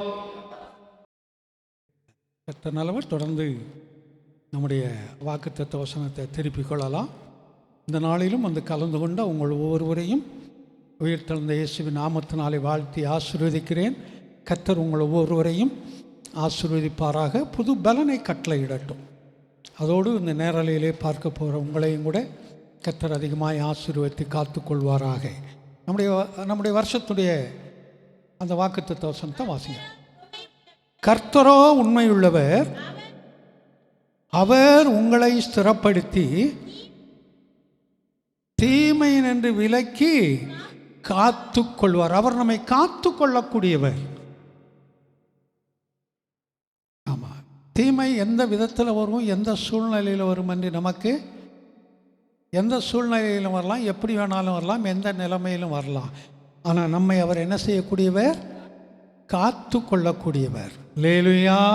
அப்படித்தான் இதுவரைக்கும் நம்மை காத்து கொண்டிருக்கிறார், இனியும் காத்து கொள்வார். அதை விசுவாசிப்போம். நமக்கு இதனுடைய அடிப்படையில் வரும்போது யாக்கோபை குறித்து நம்ம பார்த்து கொண்டு வர்றோம். அதில் ஆதியாகமம் 28:20 வாஸ்தவம். நான் உன்னோடு இருந்து நீ போகிற இடத்தில் எல்லாம் உன்னை காத்து இந்த தேசத்திற்கு திரும்பி வர பண்ணுவேன். நான் உனக்கு சொன்னதை செய்யும் அளவும் உனக்கு நல்ல ஒரு வாக்கு கொடுக்கிறாரு இல்லையா? நான் 20 சொன்னேன், நீங்கள் 15 வாசிட்டீங்க, பரவாயில்ல. ஆமாம், ஒரு நல்ல வாக்கு கொடுக்குறாருங்க. கொடுத்துருத்தான். அடுத்து வரும்போது அந்த 20 தொடர்ந்து வரும்போது வாசிப்போம். எப்பொழுது யாக்கோபுனா அங்கே ஒன்று லூஸாக இருந்துச்சு, அந்த லூஸை வந்து அவன் பெத்தேல் என்று பேர் மாற்றினான். லூஸாக இருந்ததை எப்படி மாற்றினானா? பெத்தேல் என்று பெயர் மாற்றினான். அதுக்கு முன்னாடி அது லூஸாக தான் கிடந்தது. அதுக்கப்புறம் பெத்தேல்னு பேர் மாற்றி அது தேவனுடைய வீடே அல்லாமல் வேறென்றும் இல்லை என்று சொல்லிவிட்டு இப்போ அவன் என்ன செய்கிறான்? கடந்து போகிறான். அதைத்தான் சொல்லியிருக்கு. வாசிங்க அப்படியே. அதுதான் அப்பொழுதுங்கிறத முடிச்சிட்டோம். அதுனா அதுக்கு அப்புறம் தான் வாசிக்கணும் அதை. தேவன் என்னோட இருந்து, ஆமாம், ஏற்கனவே தேவன் அங்கே வாக்கு கொடுத்துட்டாரு, நான் உன்னோட இருப்பேன் என்று சொல்லியே. ஆனால் அவனுக்கு அது அங்கே ஒரு சந்தேகம். அதனால தான் நான் அடிக்கடி சொல்கிறது போல், தேவன் நம்மோடு இருக்கிறார் என்ற விசுவாசம் நமக்குள்ளே இருக்கட்டும். அதோடு கூட நம்முடைய குடும்பத்திற்கு, நம்முடைய படிப்பிற்கு, நம்முடைய ஊழியத்திற்கு, நம்முடைய வேலைக்கு, நம்முடைய பயணங்களுக்கு சாதகமான காரியங்களையே நம்ம நினைப்போம். சாதகமான காரியத்தை நினைக்க வேண்டாம். இந்த தேர்வு எழுத, எக்ஸாம் எழுத போகிற பிள்ளைங்க போகும்போதே ரொம்ப டஃப்பாக கேட்பாங்களோ, படிக்காதெல்லாம் வந்துருமோன்னு ஏன் நினச்சிட்டு போனோம்? நீ படிக்காது வருது. போகும்போதே அதை ஏன் நினைக்கணும்? நான் நல்லா எழுதுவேன், படித்ததுக்கு தான் வரும், தைரியமாக இருக்கும், நான் பயப்பட மாட்டேன். ஏன் இப்படி நினச்சிட்டு போனால் என்னப்பா சொல்கிற? நீ அப்படி தான் நினச்சிட்டு போகணும், எனக்கு தெரியும். ஆமாம், ஏதோ பாஸ் பண்ணிட்டு வந்துட்டு இல்லை, பாஸ் பண்ணிடுவேன். ஒரு லெவல் அதுக்கு மேலே போகும்போது தானாக போய்கொண்டே இருப்பீர்கள். ஒரு லெவல் அதுக்கு மேலே போகும்போது தானா அந்த எண்ணங்கள் வந்துடும் போகிறதுக்கு. அந்த பயம், அந்த அவிவிசுவாசங்கள், விசுவாச குறைவுகள், இதெல்லாம் அந்த ஒரு வார்த்தையில் இவனுக்குள்ளும் கிரியேட் செய்யுது. ஆனால் ஏற்கனவே வாக்கு கொடுத்துட்டார், நான் உன்னோடு கூட இருப்பேன்னு சொல்லி. அதுக்கப்புறம் தான் இதெல்லாம் அவனுக்கு வருது. அந்த விசுவாசத்திட்டு அவன் விலகினான், அவிசுவாசத்திற்குள்ளாய் கடந்து போனான். நமக்கு பாடமாக தான் அதில் எழுதியிருக்குது. தொடர்ந்து வரும்போது, இந்த வழியிலே என்னை காப்பாற்றி, என்னை காப்பாற்றுங்க ஐயா. ஏன்னா நான் ரொம்ப ஏமாத்துக்காரன், வஞ்சகக்காரன், எந்த வஞ்சகம் எப்படி பண்ணுவேன்னு தெரியாது, ஆனாலும் என்ன நீ காப்பாற்றிக்க. எனவே அந்த ஆள் தானே, வஞ்சகக்காரன் தானே, காப்பாற்றி எனக்கு என்ன செய், ஒன்று ஆகாரம் கொடு. அவர் முதல் சொல்லும்போது உன்னை காப்பேன்னு சொல்லிட்டாரு. அப்படின்னாலே அங்கே கடந்த வாரம் சொன்னது போல உணவு, உறைவிடம், உடை. நிறைய ஊழையிட்ட மாதிரி ஊ ஊ ஊ அப்படின்னு விட்ட மாதிரி 3 ஊ: உணவு, உடை, உறைவிடம். இதுதான் மனிதனுடைய அடிப்படை தேவை. அவ்வளோ பெரிய மனிதனாக இருந்தாலும் அவன் வாழ்வதற்கு தேவையான காரியம் அந்த 3 தான். சாப்பிட்றதுக்கு ஆகாரம் வேணும், போட்டுக்கொள்வதற்கு வஸ்திரம் வேணும், தங்கி இருப்பதற்கு இடம் வேணும். அவ்வளோதான். இதுதான் ஒரு மனிதனுக்குரிய அடிப்படை தேவை. நம்ம இதை எனக்கு கொடுங்க, அங்கே காப்பேன்னு சொல்லும்போது இதெல்லாம் உனக்கு நான் கொடுப்பேன்னு சொல்லிட்டாரு. திரும்ப இவங்க வரும்போது என்ன சொல்கிறான்? இதெல்லாம் எனக்கு கொடுங்கன்னு அவருக்கு ஞாபகப்படுத்திக்கிட்டு இருக்கிறான். அவருக்கு என்ன செய்கிறான்? ஞாபகப்படுத்துகிறான். அவருக்கு என்ன தெரியாதா என்ன சொன்னவருக்கு? அவர் தான் சொல்லியிருக்காரு. அவர் எப்படி அதை மறப்பார்? நம்ம சொல்கிறத மறந்துடுவோம், இல்லை மறக்காட்டிலும் மறந்த மாதிரி நம்ம சொல்லிக்கிடுவோம். ஞாபகத்தில் இருந்தால் இல்லை நான் மறந்துட்டேன் போல், இல்லை மறந்துட்டேன் அப்படின்னு நம்ம சொல்லிக்கிடுவோம். ஆனால் நல்லா ஞாபகம் இருக்கும் நமக்கு. இதுதான் மனிதனுடைய சுபாவம் என்று சொல்லக்கூடியது. ஆனால் நம்மை படைத்த நம்முடைய தேவன் அப்படிப்பட்டவர் அல்ல. நம்மை குறித்து எப்பொழுதும் அவர் நினைவில் வைத்திருக்கிறவர். எல்லா சூழ்நிலைகள், எல்லா நிலைமையிலும் நம்மை குறித்து அவர் நினைவில் வைத்திருக்கிறவர் என்பதை குறித்து நாம் மறந்து போகக்கூடாது. ஆனால் இவன் அங்கே அவருக்கு ஞாபகப்படுத்துகிற மாதிரி சொல்கிறான், எனக்கு இன்னும் ஆகாரம் வேணையா, நீங்கள் ஆகாரம் கொடுங்கன்னு. இது வரும்போது நான் அப்படியே உங்களுக்கு லூக்கா 5ஆம் அதிகாரத்துக்கு வந்தேன். லூக்கா 5ஆம் அதிகாரத்துக்கு திருப்புங்க. 5 நாளா போதகம் பண்ணி முடிந்த பின்பு சீமோனை நோக்கி ஆழத்திலே தள்ளி கொண்டு போய் மீன் பிடிக்கும்படி உங்கள் வலைகளை போடுங்கள் என்றார். ஏன்னா மேலே அந்த சம்பவம் போன வாரத்தில் சொல்லிட்டேன், அதுக்குள்ளே நான் கடந்து வரல. இவர் பர்டிகுலராக சொல்கிறாரு, மேலே வரும்போது சொன்னார் கடல்ல இருந்து கொஞ்சம் உள்ள தள்ளுப்பாடினார். ஆனால் இப்போ என்ன சொல்கிறாரு? ஆழத்தில் தள்ளிட்டு போ. ஆழனா நடுக்கடலுக்கு தள்ளிட்டு போகணும்னு சொல்ல, ஆழத்துக்கு தள்ளிட்டு போங்கிறாரு. மேலே யாருடைய தேவைக்காக அவர் சொன்னார்? தன்னுடைய தேவை. அவருக்கு தேவை என்ன? ஜனங்களுக்கு போதிக்கணும், அதுதான் அவருடைய தேவை. இவருடைய தேவை இருந்தனால சொன்னார் கொஞ்சம் தள்ளிட்டு போதும். ரொம்ப தள்ளிட்டு போகணுன்னு சொன்னால் இவன் சொல்லுவான், நான் ராத்திரி முழுதும் பிரயாசப்பட்டேன், ராத்திரி முழுதும் கடலில் வேதனைப்பட்டு வந்திருக்கிறேன், ஒரு மீனும் கிடைக்கலங்கிற வேதனையில் வந்திருக்கிறேன், இப்போ தள்ளிட்டு போக முடியாது, நீ எப்படியோ போகணும் போய்கிட்டே இருந்திருப்பான். அதனால தான் கொஞ்சம் தள்ளிட்டு போப்பான்னாரு. தள்ளுன உட்காந்து பிரசங்கம் பண்ணார். இப்போ அடுத்து இவனுடைய தேவைக்காக எவன் உதவி செய்தானோ அவனை அவர் ஒரு நாளும் கைவிடக்கூடியவர் அல்ல. அதனால் தனக்கு உதவி செய்ததான அந்த பேதுருக்கு உதவி செய்யணுங்கிற நோக்கத்தில் என்ன சொல்கிறாரு? படகை ஆழத்திலே தள்ளி கொண்டு போய் மீன் பிடிக்கும்படிக்கு உங்கள் வலைகளை போடுங்கள். பர்டிகுலராக ஒரு வார்த்தையை சொல்கிறார். என்ன சொல்கிறாரு? மீன் பிடிக்கும்படிக்கு. ஏன் கடலில் போய் வலையை போடுன்னு அவர் சொல்லியிருக்கக்கூடாது?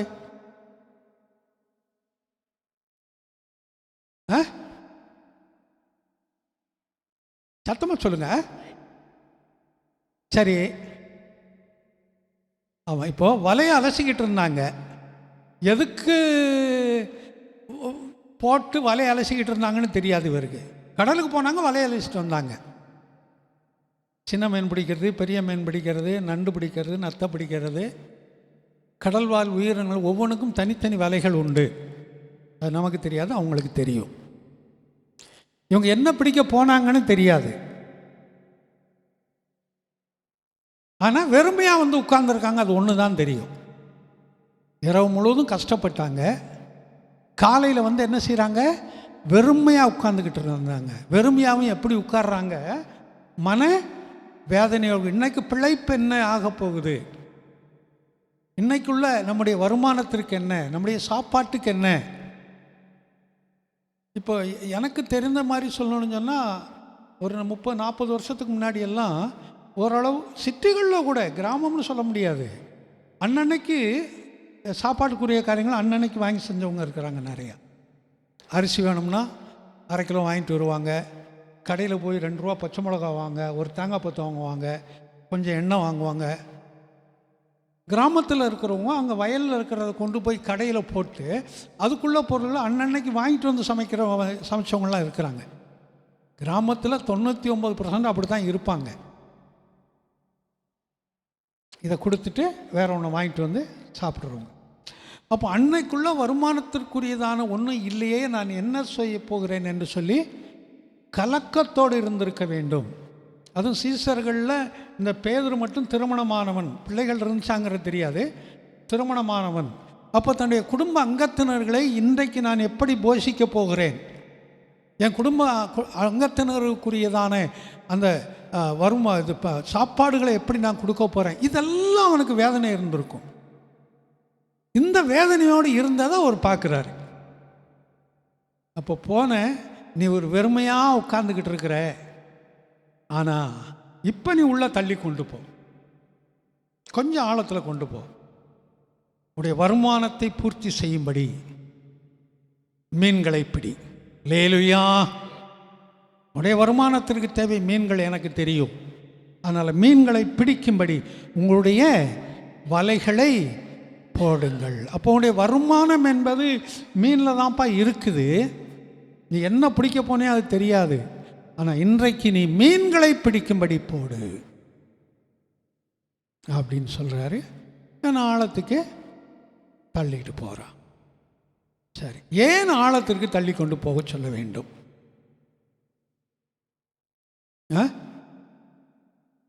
இரவு நேரத்தில் ஆழத்தில் இருக்கும், பகல் நேரத்திலும் ஆழத்தில் தான் இருக்கும். கரையை விட்டு ஒரு குறிப்பிட்ட தூரங்களில் இரவில் இருக்கும், பகலில் இருக்காது.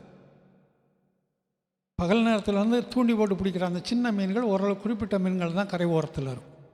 ஒரு குறிப்பிட்ட மைலுக்கு அப்பால் தான் அந்த மீன்கள் உள்ளே காணப்படும். ஆனால் இவங்க பார்வையில் நிற்கிற அளவுக்குள்ள தூரத்துக்கு தான் உள்ளே போயிருக்கணும் அந்த ஆழம். சரி, ஆழத்தில் தான் மீன்கள் இருக்குது, அவ்வளோதான் தெரிஞ்சு கொள்வோம். கடலில் இருக்கக்கூடிய உயிரினங்கள் இன்னும் எத்தனை இருக்குதுன்னு சொல்லி இதுவரைக்கும் யாரும் கண்டுபிடிக்க முடியலையா. எத்தனை மீன் இருக்குது, என்ன உயிரினங்கள் வாழுது, எவ்வளவு கடல் ஆழத்தில் இருக்குங்கிறது நான் கண்டுபிடிக்க முடியலை.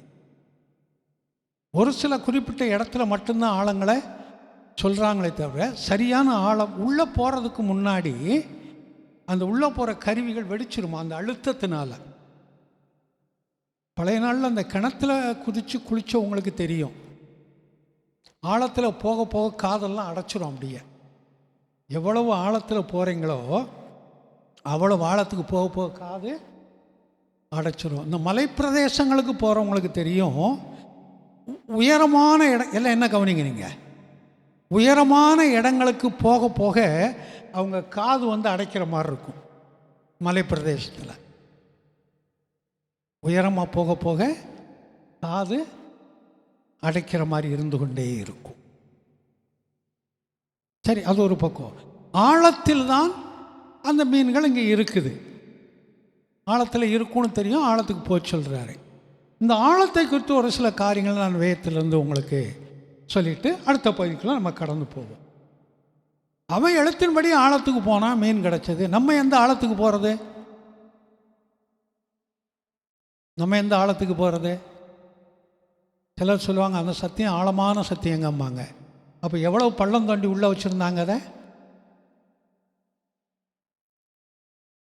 ஆழமான சத்தியம்னா என்ன அப்போ? நினச்சி பார்க்கும்போது ஆழம்னா என்ன? ஆழம்னா என்ன?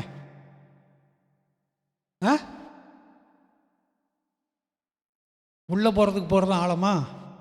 இப்போ சோறு போட்டுக்கிட்டு நல்லா அதை சுற்றி வச்சுக்கிட்டு அதில் குழம்பு ஊற்றுறோம், அதுக்கு அது ஆழம் போல.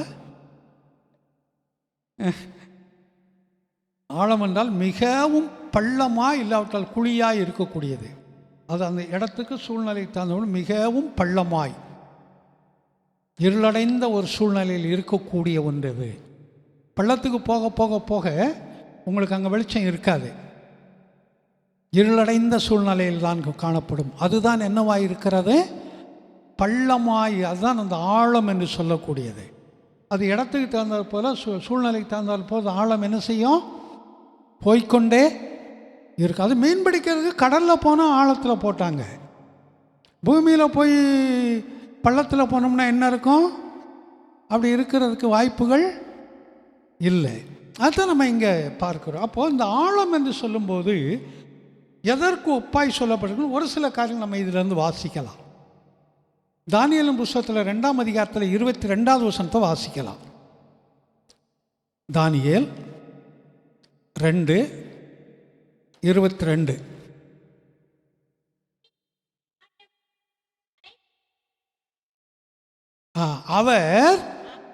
அவரே இங்க தானியேல் சொல்றான். இந்த சம்பவம் நமக்கு தெரியும். ராஜாட்ட போய் சொல்லும்போது அவரே என்றால் அர்த்தம் என்ன? அவர் தான், வேற யாரும் இல்லைங்க. வேற யாராலும் முடியாது. அது அவர் தான், அவரால் தான் முடியும். சிலரும் சொல்லுவாங்க இந்த வேலைனா, இந்த வேலை அவங்கள விட்டால் வேறு யாரும் செய்ய முடியாதுங்க. அது எந்த வேலைன்னு இல்லை, ஏதோ ஒரு வேலை நீங்கள் எடுத்துக்கொள்ளுங்க. அவர்களை விட்டால் வேறு யாரும் அந்த வேலையை செய்ய முடியும். ஆனால் எப்படி செய்யணுமோ அப்படி செய்ய முடியாது. செய்வாங்க, அந்த வழியில் அவங்க தான் அந்த வேலையை. அப்படி தான் ஒரு கணக்கு இருக்கு இல்லையா? அவரே. அப்போ அங்கே சொல்லும்போது தேவனே, அதுதான் அங்கே சொல்ல. அவரே ஆழமும் மறைப்பொருளுமானதை வெளிப்படுத்தக்கூடியவர். அப்போ இந்த மறைப்பொருள் எங்கே வைக்கப்பட்டிருக்கிறது? ஆழத்தில் வைக்கப்பட்டிருக்கிறது. நமக்குரிய ஆசீர்வாதங்கள் மாத்திரமல்ல, நமக்கு தேவையான சத்தியங்களும் மறைப்பொருளாய் அது எங்கே இருக்கிறது? ஆழத்தில் இருக்கிறது. அதனால் இது ஆழமான சத்தியங்க. இதை கற்றுக்கொள்வது கொஞ்சம் கடினம்பாங்க. இது கருகலான சத்தியம். கருகி போச்சுங்கிறதுல, கருகி போகிறதுங்கிறது வேறு. இந்த தோசை சுடும்போது என்ன சொல்லுவாங்க? கருகி போச்சுன்னா என்ன அர்த்தம்? தீஞ்சு போச்சு. அவன் இங்கே தீஞ்சு போச்சுன்னு தான் சொல்லுவாங்க, கருகி போச்சுன்னு சொல்ல மாட்டாங்கல்ல. தீஞ்சு போச்சுன்னா என்ன? கீழே எல்லாம், ஆமாம், அது 2 in 1 மாதிரி. மேலே பார்த்தா வெள்ளையாக இருக்கும் தோசை, திருப்பி போட்டால் கருப்பாக இருக்கும். ஹோட்டலில் போய் பார்சல் தோசை கேட்டால் அப்படி தான் செய்வானுங்க. மேலே பார்த்தா வெள்ளையாக இருக்கும், வீட்டில் பிரித்து பார்த்தா தெரியும் உள்ளெல்லாம் கருப்பாக இருக்கும். அது அப்படி அங்கேனா மாற்றிடுவாங்க கடையில். இவ்வளவு கருவி போய் கிடக்க, நீ வச்சுக்க வர குடும்பாங்க. பார்சலில் கேட்டால் அப்படி கொடுக்க சொல்ல முடியாதே, கொடுப்பாங்க. ஆனால் கீழே ஒரு கலரு, மேலே ஒரு கலரு அது இருக்கும். இல்லை, கருகலான காரியங்கள். சில வேதவசனங்கள் கருகலானது, புரிந்து கொள்வதற்கு மிகவும் கடினம். அதை புரிந்து கொள்ளணும்னா கர்த்தருடைய ஞானத்தினால், அவர் கொடுக்கக்கூடிய அறிவினால் தான் நம்ம இதை என்ன செய்ய முடியும்? அறிந்து கொள்ள முடியும். அதனால் அந்த வேத புஸ்தகத்தை புதையல் அப்படின்னு சொல்லுவாங்க. புதையல்னா என்ன அர்த்தம்?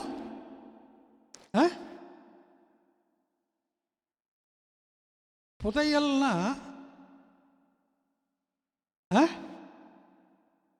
கிடைக்கக்கூடாத ஏதோ சில பொருள்கள் கிடைக்கிறது, தோண்ட வருதுங்கிறது வேற.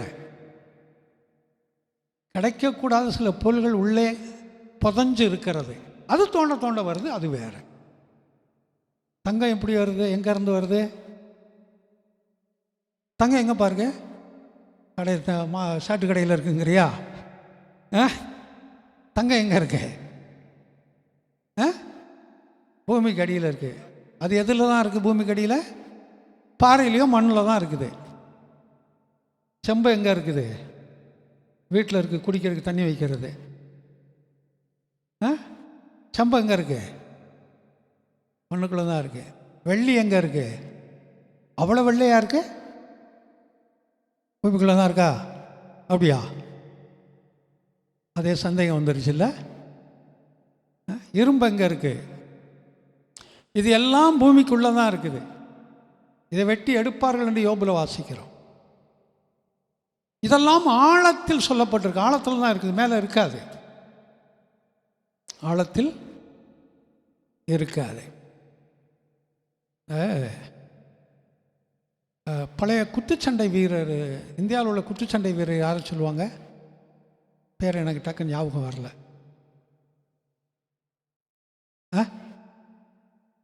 ஏன்னா அதுக்கெல்லாம் முன்னாடி உள்ள ஒரு முகமது என்னமோ, அலி ஜின்னான்னு வராது, முகமது என்னமோ ஒரு பேர் வரும். ஒரு என்னப்பா என்ன பேருப்பா, அது வாய் திறந்தேன். ஏதோ அந்த முகமது ஏதோ ஒரு பேர் தான், குச்சி சண்டிதர். அதுதான் வேர்ல்டு லெவலில் உள்ள பெரிய ஆள், அந்த ஆள் தான். அப்போ அவர் ஒரு தடவை வீட்டில் அவங்க மகள் ட்ரெஸ் மாற்றிட்டு வரும்போது இங்கே உட்காந்து பக்கத்தில் உட்காந்து சொன்னாராம், உட்காந்து பேசிட்டு சொல்கிற மாதிரி சொன்னாராம், மாதிரி இந்த நீ கழுத்தில் போட்டிருக்கிறியே இந்த இந்த நகைகள், இந்த தங்கமெல்லாம் எங்கேருந்து வருது அப்படின்னு சொல்லி, தங்கமெல்லாம் எங்கேருந்து வருது? மண்ணுக்குள்ளேருந்து வருது, அங்கேருந்து வெட்டி எடுக்கிறாங்க. சரி, மற்றபடி அந்த வைரங்கள் எங்கேருந்து வருது? வைரம் எங்கேருந்து வருது? வேணா டூப்ளிகேட் வேணா கண்ணாடியில் அது இது வேணா செஞ்சு கொடுத்துருவாங்க. மற்றபடி அதுவும் கல்லுகள்லேருந்து மண்ணிலேருந்து தான் வெட்டி எடுக்கிறாங்க. இப்போ இந்த வைரமெல்லாம் பிளாட்னா எனக்கு தெரியல, மண்ணுக்குள்ளேருந்து வருதா? இந்த காக்கா பொண்ணுன்னு சொல்லுவாங்க, முன்னாடி தான் பிளாட்னம்னு சொல்லி கலர் கலராக அது ஒரு மாதிரி அடிக்கும். பாறையிலெல்லாம் இடுக்குகள் அப்படியே ஒட்டிக்கிட்டு இருக்கும் இல்லையா, காக்கா பொண்ணு அப்படின்னு சொல்லி. இதெல்லாம் பூமிக்குள்ளே இருந்து இதெல்லாம் அவர் சொல்லியிருக்கிறாரு. இதுக்கெல்லாம் ஏன் இவ்வளோ விலை உயர்வு வந்துச்சு அப்படின்னு கேட்டார். இதுக்கெல்லாம் ஏன் இவ்வளோ மதிப்பு வந்துச்சு அப்படின்னு கேட்டாராம். அவர் சொன்னாலும் இதெல்லாம் மறைஞ்சு இருந்ததுனால, இதெல்லாம் மறைந்து இருந்ததுனால தான் இதற்குரிய மதிப்புகள் அதிகமானது. திறந்து கிடக்கிற எத்தனையோ பொருள்கள் கிடக்குதே பூமியில், எத்தனையோ மரங்கள் இருக்குது, எத்தனையோ மிருகங்கள் இருக்குது, எத்தனையோ பொருள்கள் கிடக்கு. இவைகளுக்கெல்லாம் இந்த மதிப்பு இருக்குதானா? இல்லை. நீங்கள் வேணால் எடுத்து பாருங்கள், இதெல்லாம் சொல்லியிருக்கிற. அப்போ தான் சொன்னால் மறைந்து கிடக்கக்கூடியதான இந்த பொருள்கள் தான் மதிப்பு மிக்கவைகளாக இருக்கிறது. அதே போல் உன் சரீரத்தையும் எங்கெங்கே எதை மறைக்கணுமோ அதை மறைச்சாத்தான் விலையேறப்பட்டதான் நீ இருக்க முடியும்னு சொன்னாதான் தம் மகளுக்கு அறிவுரை சொன்னது.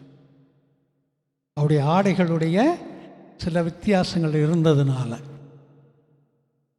சரித்திரம் இது. அப்போ பெண்கள் காட்ட வேண்டியதை காட்டணும், மூட வேண்டியதை மூடணும். என்னைக்காவது தலைகளை இருக்குது, மூட வேண்டியதை மூடுறதில்லை.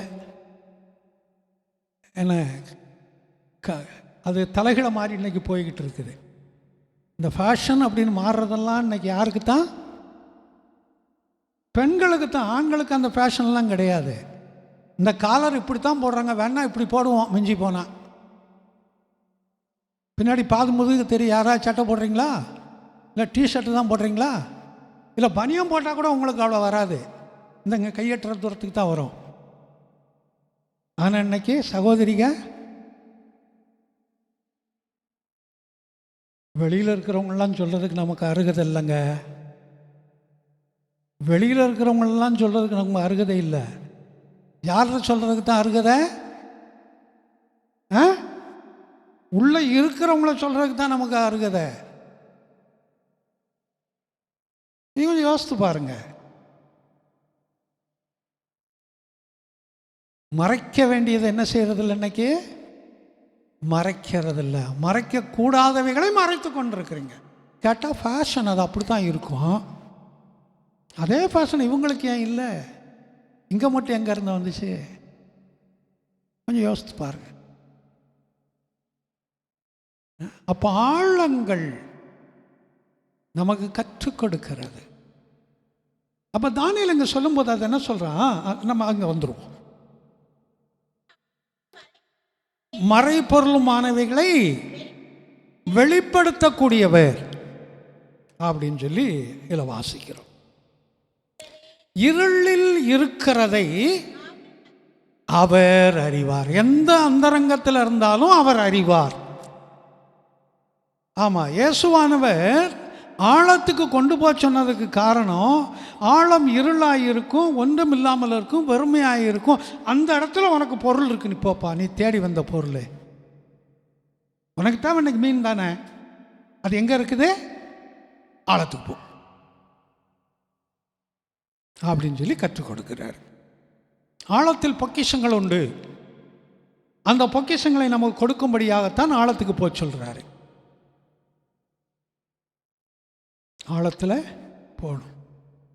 இந்த ஆழம், அந்த பொக்கிஷம்னா நமக்கு தெரியும், நமக்கு கிடைக்க வேண்டிய சில பொருள்கள் அதெல்லாம் ஆழத்தில் மறைக்கப்பட்டிருக்கிறது. ஆனால் இங்கேயும் சொல்கிற, நீ ஆழத்துக்கு போ, வலையை போடு, உனக்கு என்ன பொக்கிஷம் வேணும், இன்னைக்கு மீன் வேணும், அது உனக்கு கிடைக்குங்கிறாரு. அப்போ நமக்கு பொக்கிஷம் நம்முடைய வேலைகள், நம்முடைய தொழில்கள், நம்முடைய படிப்புகள், நம்முடைய சமாதானங்கள், எதெல்லாம் நமக்கு தேவையோ இது நமக்கு கண்டிப்பாய் இந்த தண்ணி எடுத்துக்கணும், அது கிடைக்கும். அது நமக்கு என்ன செய்யும்? கிடைக்கும்.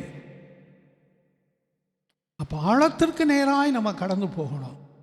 அது மறைக்கப்பட்டதாய் இருக்கிறது. அந்த மறைவை வெளிப்படுத்தும்படியாகத்தான் அந்த ஆழம்னே பர்டிகுலராக அங்கே போட்டிருக்கார். நம்முடைய வாழ்க்கையிலையும் அநேக நேரம் நம்ம இருளான காரியத்துக்குள்ளே தான் போய்கிட்டு இருக்கிறோம். எவ்வளவு சம்பாரித்தாலும் கையில் நிற்கலைங்க, எப்படி போகுதுன்னே தெரியலை. நானும் எவ்வளவோ டக்கர் அடித்து பார்க்குறேன், இந்த வேலையை ஒழுங்காகவே செய்ய முடியலை. நானும் தலைகீழ நின்று படித்து பார்க்குறேன், பரீட்சை எழுதும்போது மறந்து போகுது.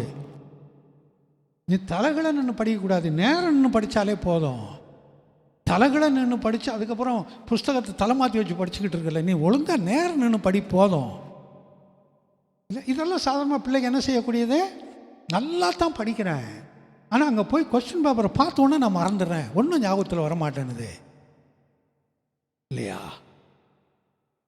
ஆழத்தில் நமக்கு அந்த இருளான காரியங்கள், அந்த இருளில் தான் நமக்கு பொக்கிஷங்களை வைத்திருக்கிறார். லேலுயா, நமக்கு கிடைக்கும், அதை விசுவாசிப்போம். அதைத்தான் இங்கே கற்றுக் கொடுக்கிறார். இதிலிருந்து இது சீசர்களுக்கு சொன்னது தான். அந்த ஆவிக்குரிய அர்த்தங்களை நாம் உணர்ந்து கொள்வோம்.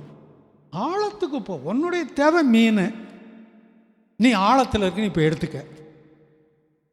ஆமாம், உனக்கு தேவை படிப்பு, நல்லா கவனமாக படி, கற்றுக்கொள்ள. உனக்கு வேலை, அதை கவனமாக நீ சிந்தி. ஆமாம், இந்த நேற்று சாயங்காலம் இதை நான் நேற்று கொஞ்சம் பார்க்க முடியல, ஏன்னா தம்பி ஜானுக்கு தெரியும் கொஞ்சம் வெளியே போக வேண்டிய சூழ்நிலை, அப்படி போயிட்டு வந்தோம். வந்ததுக்கப்புறம் தான் இந்த ஆழத்தை குறித்து என்னென்னு பார்க்கலாமே அப்படின்னு யோசித்தாங்க. ஆழத்தில் கொண்டு போய் சொன்னது காரணம் என்ன அப்படிங்கிறத பார்க்கலாம் அப்படின்னு சொல்லி அப்போ தான் சில காரியங்களை நான் யோசித்து இந்த காரியங்களை செய்தேன். பர்டிகுலராக மீன் பிடிப்பதற்குன்னு சொல்லி போன வாரத்தில் சொன்னேன். ஏன்னா உன்னுடைய தேவை என்னவோ அதை சந்திக்கிறதுக்காக, அவ்வளோதான். என்ன தேவையோ அது. இப்போ பசியில் போகிறோம்னா அந்த நேரத்தில் என்ன தேவை? சாப்பாடு தேவை. கடையே இல்லாத ஊருக்கு போய் பணத்தை கொடுத்து இதை நீ சாப்பிடுனா என்ன செய்ய முடியும்? அந்த இடத்துல ஒரு பிடி சோறு கிடைச்சாலும் போதும் நமக்கு. அந்த இடத்துல அதுதான் தேவை நமக்கு. அப்போ தேவையை அறிந்து செய்யக்கூடியவர் நம்முடைய கர்த்தர். அதனால் உனக்கு தேவை மீனுப்பா, நீ போ அப்படின்னு சொல்லி அனுப்பினார். அதுவும் ஆழத்திற்கு அனுப்பினார் அப்படின்னு சொல்லி. இதை வரும்போது வேறு காரியங்களை நான் அடுத்து வரும்போது சொல்கிறேன். இப்போ வரும்போது ஆழத்துக்கு அவன் என்ன செய்தான்? போனாங்க. அப்போ ஆழம் என்றால் என்ன, ஆழத்தில் என்ன இருக்குதுன்னு சொல்லி இப்போ நான் தானியேலில் பார்த்தோம். மறைந்திருக்குது, அங்கே இருளாய் இருக்குது. அதெல்லாம் நமக்கு அந்த மறைவான பொக்கிஷங்களை கொடுக்கும்படி நமக்கு அவர் கிருபையுள்ளவராய் இருக்கிறார். இன்னொரு வசனத்தை கூட வாசிக்கலாம். லூக்கா 6:48 வாசிங்க.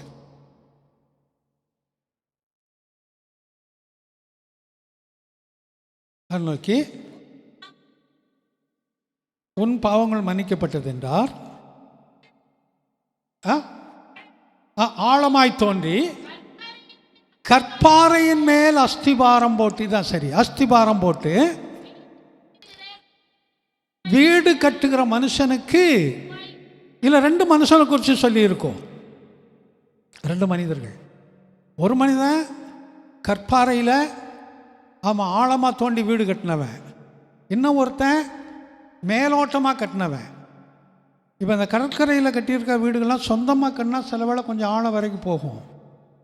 இந்த கண்ணகி நகர், செம்மஞ்சேரி, பெரும்பாக்கம் இப்படிப்பட்ட இடத்துல அந்த கவர்மெண்ட் கொடுத்த வீடுகள்லாம் பார்த்திங்கன்னா அந்த ஆழம் பேஸ் அதிகமாக போயிருக்காது. சும்மா ஒரு குறிப்பிட்ட அளவுக்கு போட்டு அப்படியே மேலே தூக்கியிருப்பாங்க. நேற்று அந்த சிலோனில் கட்டி கொடுத்த இந்தியாவிலேருந்து, இந்தியாவா தமிழ்நாடாக இருந்தில்ல, சிலோனில் இருக்கிறவங்களுக்கு சிலருக்கு வீடு கட்டி கொடுத்தது நேற்று அந்த முந்தா நாளோ இப்போ அந்த ஃபேஸ்புக்கில் பார்த்தேன். பேஸ் போட்டிருக்காங்க, கீழே பில்லர் மேலே எழும்புது, காலங்கள் மேலே எழும்புது. பக்கத்தில் இருக்கன்னு சொல்கிறான், இந்த 4 கம்பியை பிடிச்சி தூக்குங்கன்றான். 4 கம்பியை பிடிச்சி தூக்குனா மேலே வந்துடுது. அப்போ அர்த்தம் என்ன? காலம் போட்டு சிமெண்ட் போட்டு மேலே ஊண்டி வச்சுருக்காங்க அதை மேலே போகிறதுக்கு. வெளியில் பார்க்குறவங்களுக்கு என்ன தெரியும்?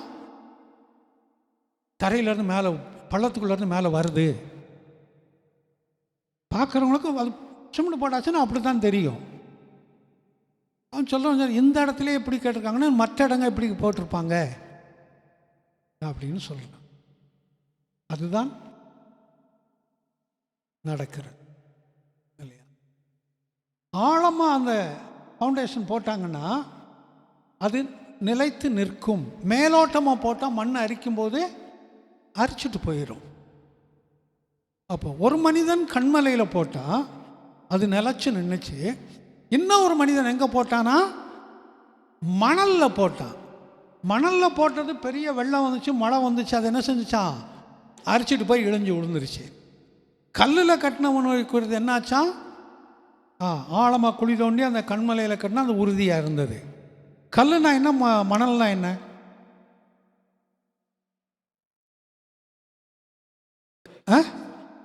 கல் உருண்டையாக இருக்கும், உருண்டையாக இருக்கும், உறுதியாக இருக்குமா? உறுதியாக இருக்கும், ரைட்டு. மணல் அப்போ நம்ம கல்லை வச்சே வீடு கட்டலாமே, மணலை வச்சு கட்டுறோம்?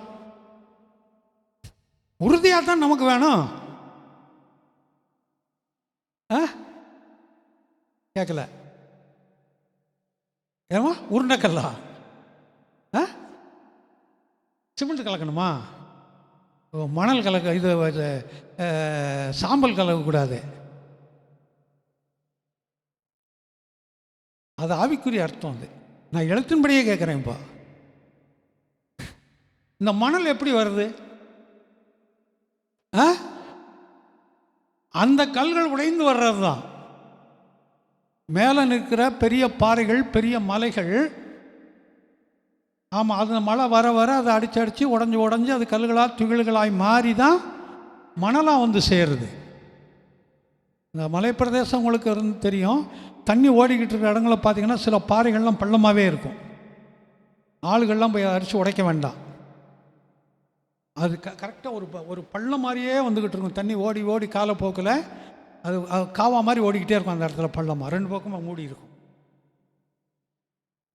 தண்ணீர், அதான் தண்ணீர் கற்களை குடையும்னு வேதம் சொல்லுது.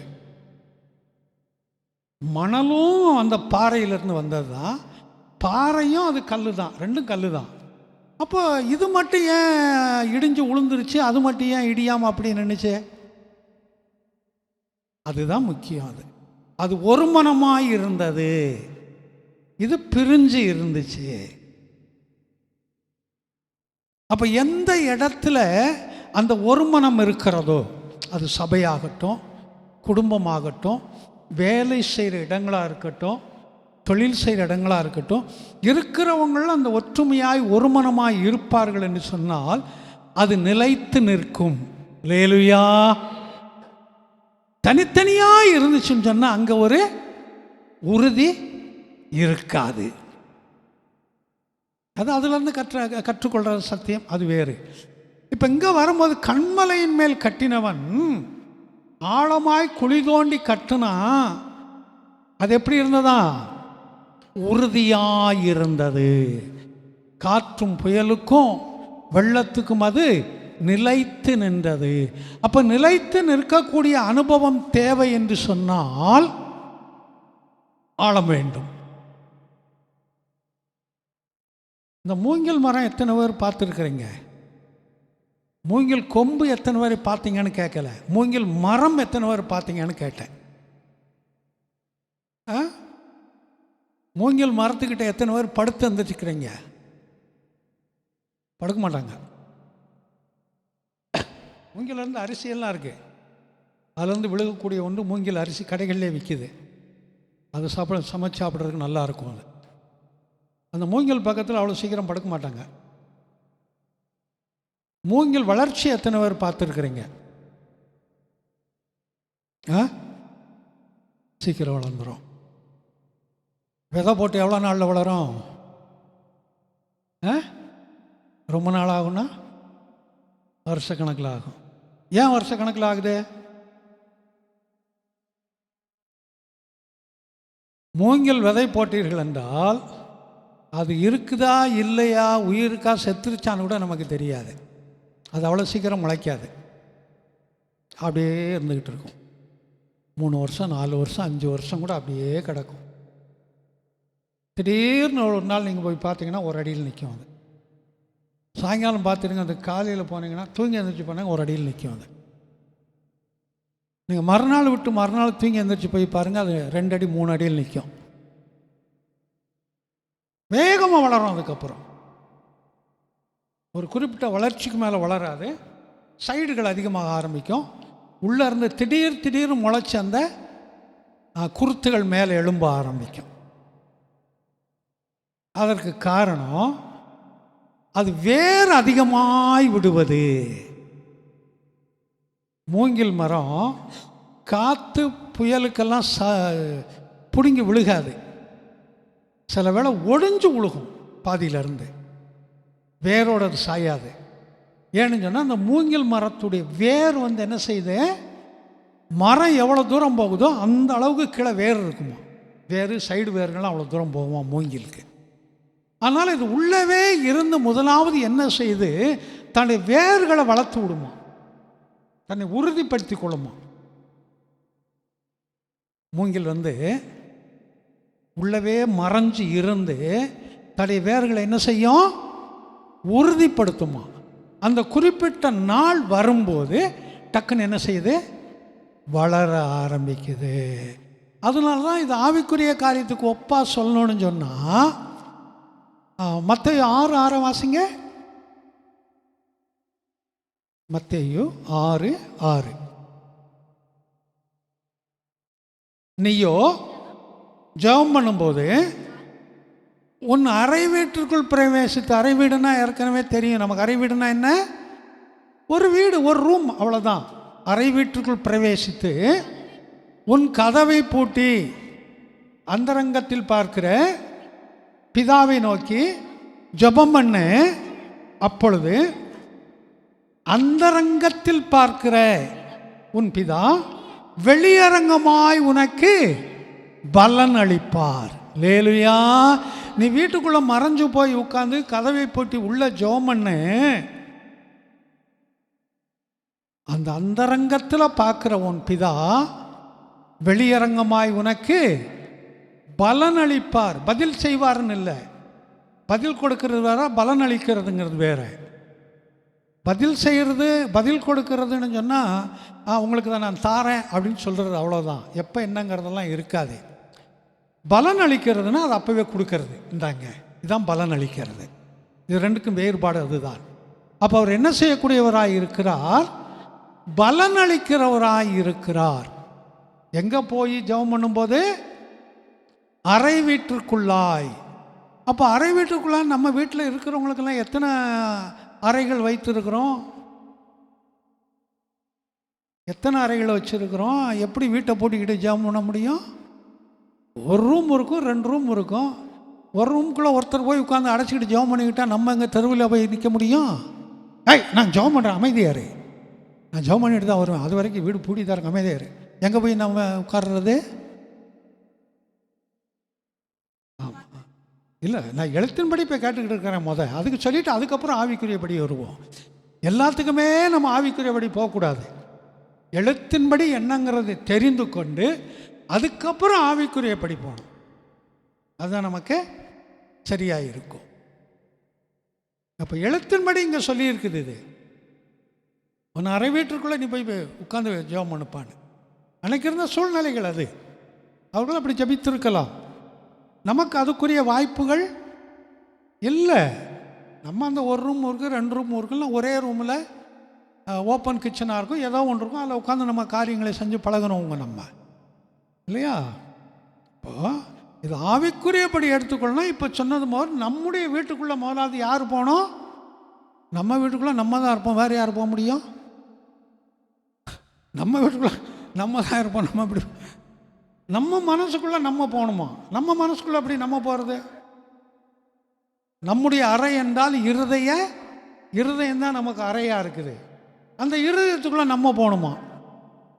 வீட்டு ரூமுக்குள்ளே போயிடலாம், நம்ம இருதயத்துக்குள்ளே எப்படி நம்ம போகிறது? நம்முடைய சிந்தைகளை ஒருநிலைப்படுத்துவது. ஜெபம் பண்ண உட்கார்ந்தா தான் பல சிந்தைகள்லாம் வரும் நமக்கு. இதெல்லாம் விளக்க வேண்டாம், நமக்கு தெரியும், பல முறை பேசியிருக்கிறேன் இதை. ஆமாம். அப்போ நம்ம மனசுக்குள்ளே நம்ம என்ன போகணும்? உள்ளே போகணும். நம்முடைய ஆவி ஆத்மாவை நாம் என்ன செய்வது? ஒருமுகப்படுத்துவது. ஆவி ஆத்மா சரீரம் இது மூன்றும் என்ன செய்யணும்? ஆமாம். மணிக்கணக்கில் ஜெபம் பண்ணுவாங்க. ஜெபம் பண்ணும்போது கதவு திறந்தாச்சுன்னா, யாரோ கதவு திறக்கிறாங்க, போய் யாருன்னு பாரு, தோத்திரம்பாங்க. அப்போ உன்னுடைய சிந்தை ஜெபத்தில் இருக்குதா, கதவு திறக்கிறவங்கள இருக்குதா? இல்லையா? நாம ஸ்தோத்திரம். குக்கர் விசில் அடிச்சிருந்தது என்னன்னு பாரு, தோத்திரம். உன்னுடைய சிந்தை அப்போ வந்து குக்கர் விசில் அடிக்கிறதா இருக்குதா, ஜெபத்தில் இருக்குதா? கொஞ்சம் இப்போ நான் இதெல்லாம் எழுத்தின்மை நடக்கக்கூடிய காரியங்க. கொஞ்சம் யோசித்து பாருங்க, உன் சிந்தை எங்கே இருக்குது? குக்கரில் இருக்குது. உன் சிந்தை ஜபத்தில் இருந்துச்சுன்னா அது குக்கரில் விசில் அடித்தான்னா விசில் அடிக்கலான்னா நீ போயிட்டே இருக்க வேண்டியதானே. நேற்று இந்த இதை குறித்து எடுத்துக்கிட்டு இருக்கும்போது பக்கத்தில் ஒரு செல்ஃபோன் அடிச்சுக்கிட்டு இருந்துச்சு. இந்த செய்தியை நான் பார்த்துக்கிட்டு இருந்தேன். நான் சுற்றி பார்க்குறேன் எங்கே செல் அடிக்குதுன்னு. எப்போ அந்த செல்லு தான் பாடினாங்க. ஓ இங்கே தான் அடிக்குது, பக்கத்தில் பைபிள் பக்கத்தில். ஓ இதுதான் அடிக்குதான்னு பிற இடத்த கையில் கொடுத்தேன், இந்தாங்கன்னு சொல்லி. நேற்று நைட்டு நடந்த சம்பவத்தை தான் சொல்கிறேன்.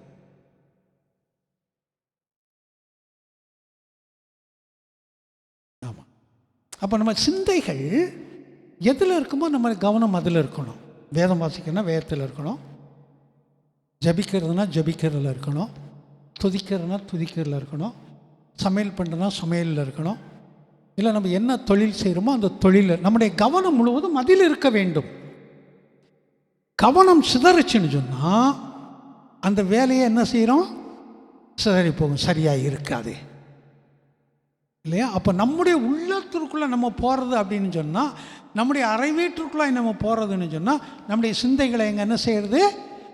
ஒருமுகப்படுத்துறது. இது மூணும் அவ்வளோ சீக்கிரம் ஒன்று சேராது. நம்முடைய ஆவி ஆத்மா மற்ற மனிதர்களெல்லாம் ஒன்று சேர்த்துடலாம், மற்ற எல்லா காரியத்தையும் ஒன்று சேர்த்துடலாம். இந்த ஆவி ஆத்மா சரீரத்தையும் ஒன்று சேர்க்கறதுக்கு அவ்வளவு லேசான காரியம் இல்லை. நம்ம ஆவிக்கு எது விரோதமாக இருக்கோ அதுதான் சரீரம் வேணுமுங்கும், சரீரத்துக்கு எது விருப்பம் இல்லையோ அதுதான் எனக்கு வேணும்னு சொல்லி நம்ம ஆத்மா சொல்லிக்கிட்டு இருக்கோம். கொஞ்சம் நீங்கள் பாருங்களேன். இந்த அதனால சொல்லி நம்ம ஆத்மாக்குள்ளே நம்ம போகணும். நமக்குள்ளேயே நம்ம போய் அவரை நோக்கி நம்ம ஜபிக்கும்போது இது யாருக்கும் தெரியாது நம்ம எப்படி ஜபிக்கிறோன்னு சொல்லி. சில நேரம் சொல்கிறோம்ல, நான் இந்த ஒரு வார்த்தை தாங்க மனசில் சொன்னேன். இந்த சாட்சி சொல்கிறவங்க சில நேரம் சொல்கிறீங்க, நான் பெரிய ஜபம் கூட ஏற எடுக்கலாம், மனசில் தான் இதை நான் யோசித்தேன், கர்த்தர் எனக்கு வாய்க்க பண்ணார், இது யாருக்குமே தெரியாது, நானே மறந்துட்டேன். அப்படி மனசுக்குள்ளே நினச்சா மனசில் ஜெபம் பண்ண எப்படி அதை கேட்டார்? மற்றவங்களுக்கே கேட்கல, அவர் எப்படி கேட்டார்? அவருக்கு தெரியும். நம்ம வாயில் சொல் புறவாவதற்கு முன்பே நம்முடைய தேவைகளை அவர் அறிந்தவர். அவருக்கு ஒன்றும் காது செவிடு இல்லை. நீ ஊரே கூடுற மாதிரி கத்தி கூச்சல் போட்டு நீ ஜெபம் பண்ணுறதுக்கு அவருக்கு ஒன்றும் காது செவிடு இல்லை. நீ எப்படி ஜெபம் பண்ணாலும் அவர் கேட்குறார். இன்னைக்கு அநேக இடங்களில் அந்த கிறிஸ்தவங்களுக்குன்னா வாடகை வீடு, அதுவும் அல்லலியா கூட்டத்துக்குன்னா வாடகை வீடை கொடுக்க மாட்டேன்றாங்க. ஏன்? கத்தி ஜெபம் பண்ணுவாங்கல்ல, சொல்லும் போதே சொன்ன வார்த்தையை கவனிங்க. கத்தி கூச்சல் போடுவாங்க, கூப்பாடு போடுவாங்க, அதனால கொடுக்கறதில்ல. அது அல்லலியா கூட்டம். ஆமாம், அது 10 பேர் கூட்டிக்கிட்டு ஒரே கும்மாளம் போட்டுக்கிட்டு இருப்பாங்க. கூத்தடிச்சிருப்பாங்க, நீ அவங்களுக்கு வீடு கொடுக்காதம்பாங்க. அப்படி இருந்தால் தாங்க ஆவிக்குரிய சபை. அது இப்படி இருந்தால் தான் ஆவிக்குள்ளே இருக்கிறவங்க, இல்லைன்னா கிடையாது. என்ன நினச்சிக்கிட்டேன் நீங்கள்லாம்? அப்படி தானே?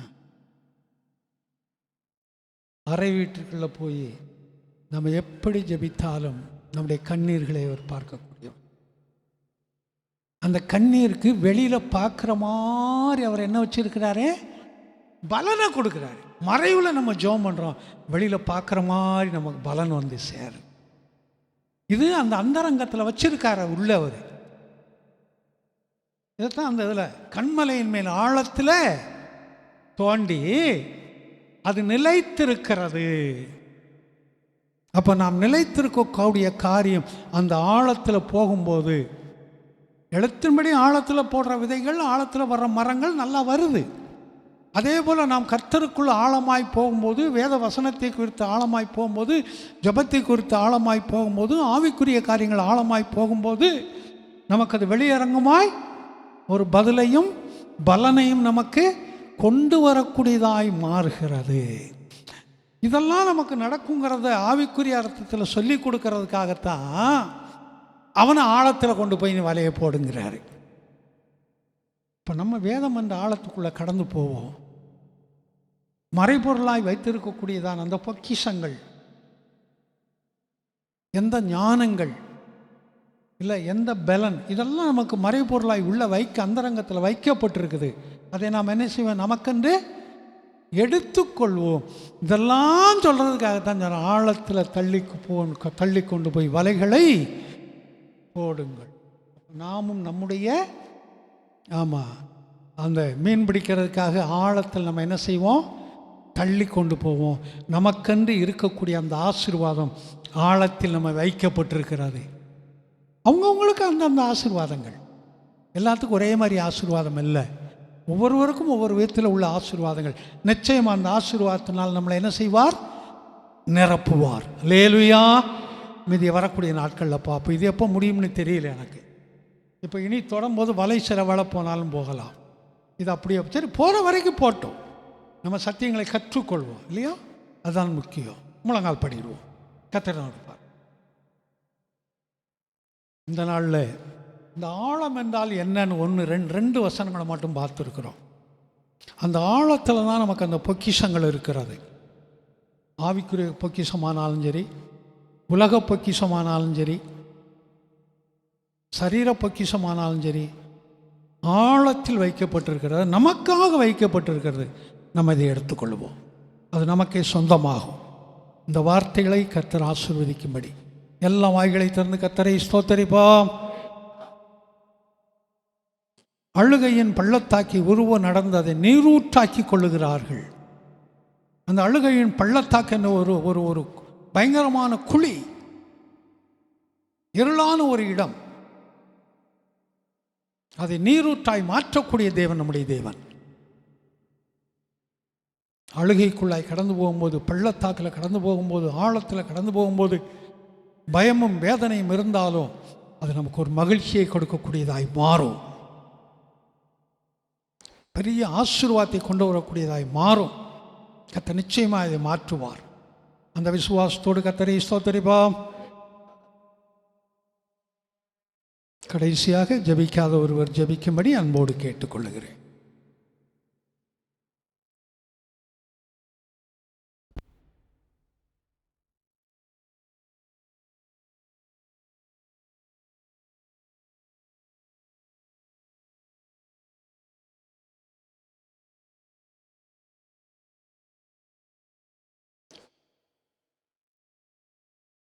ஆமென்.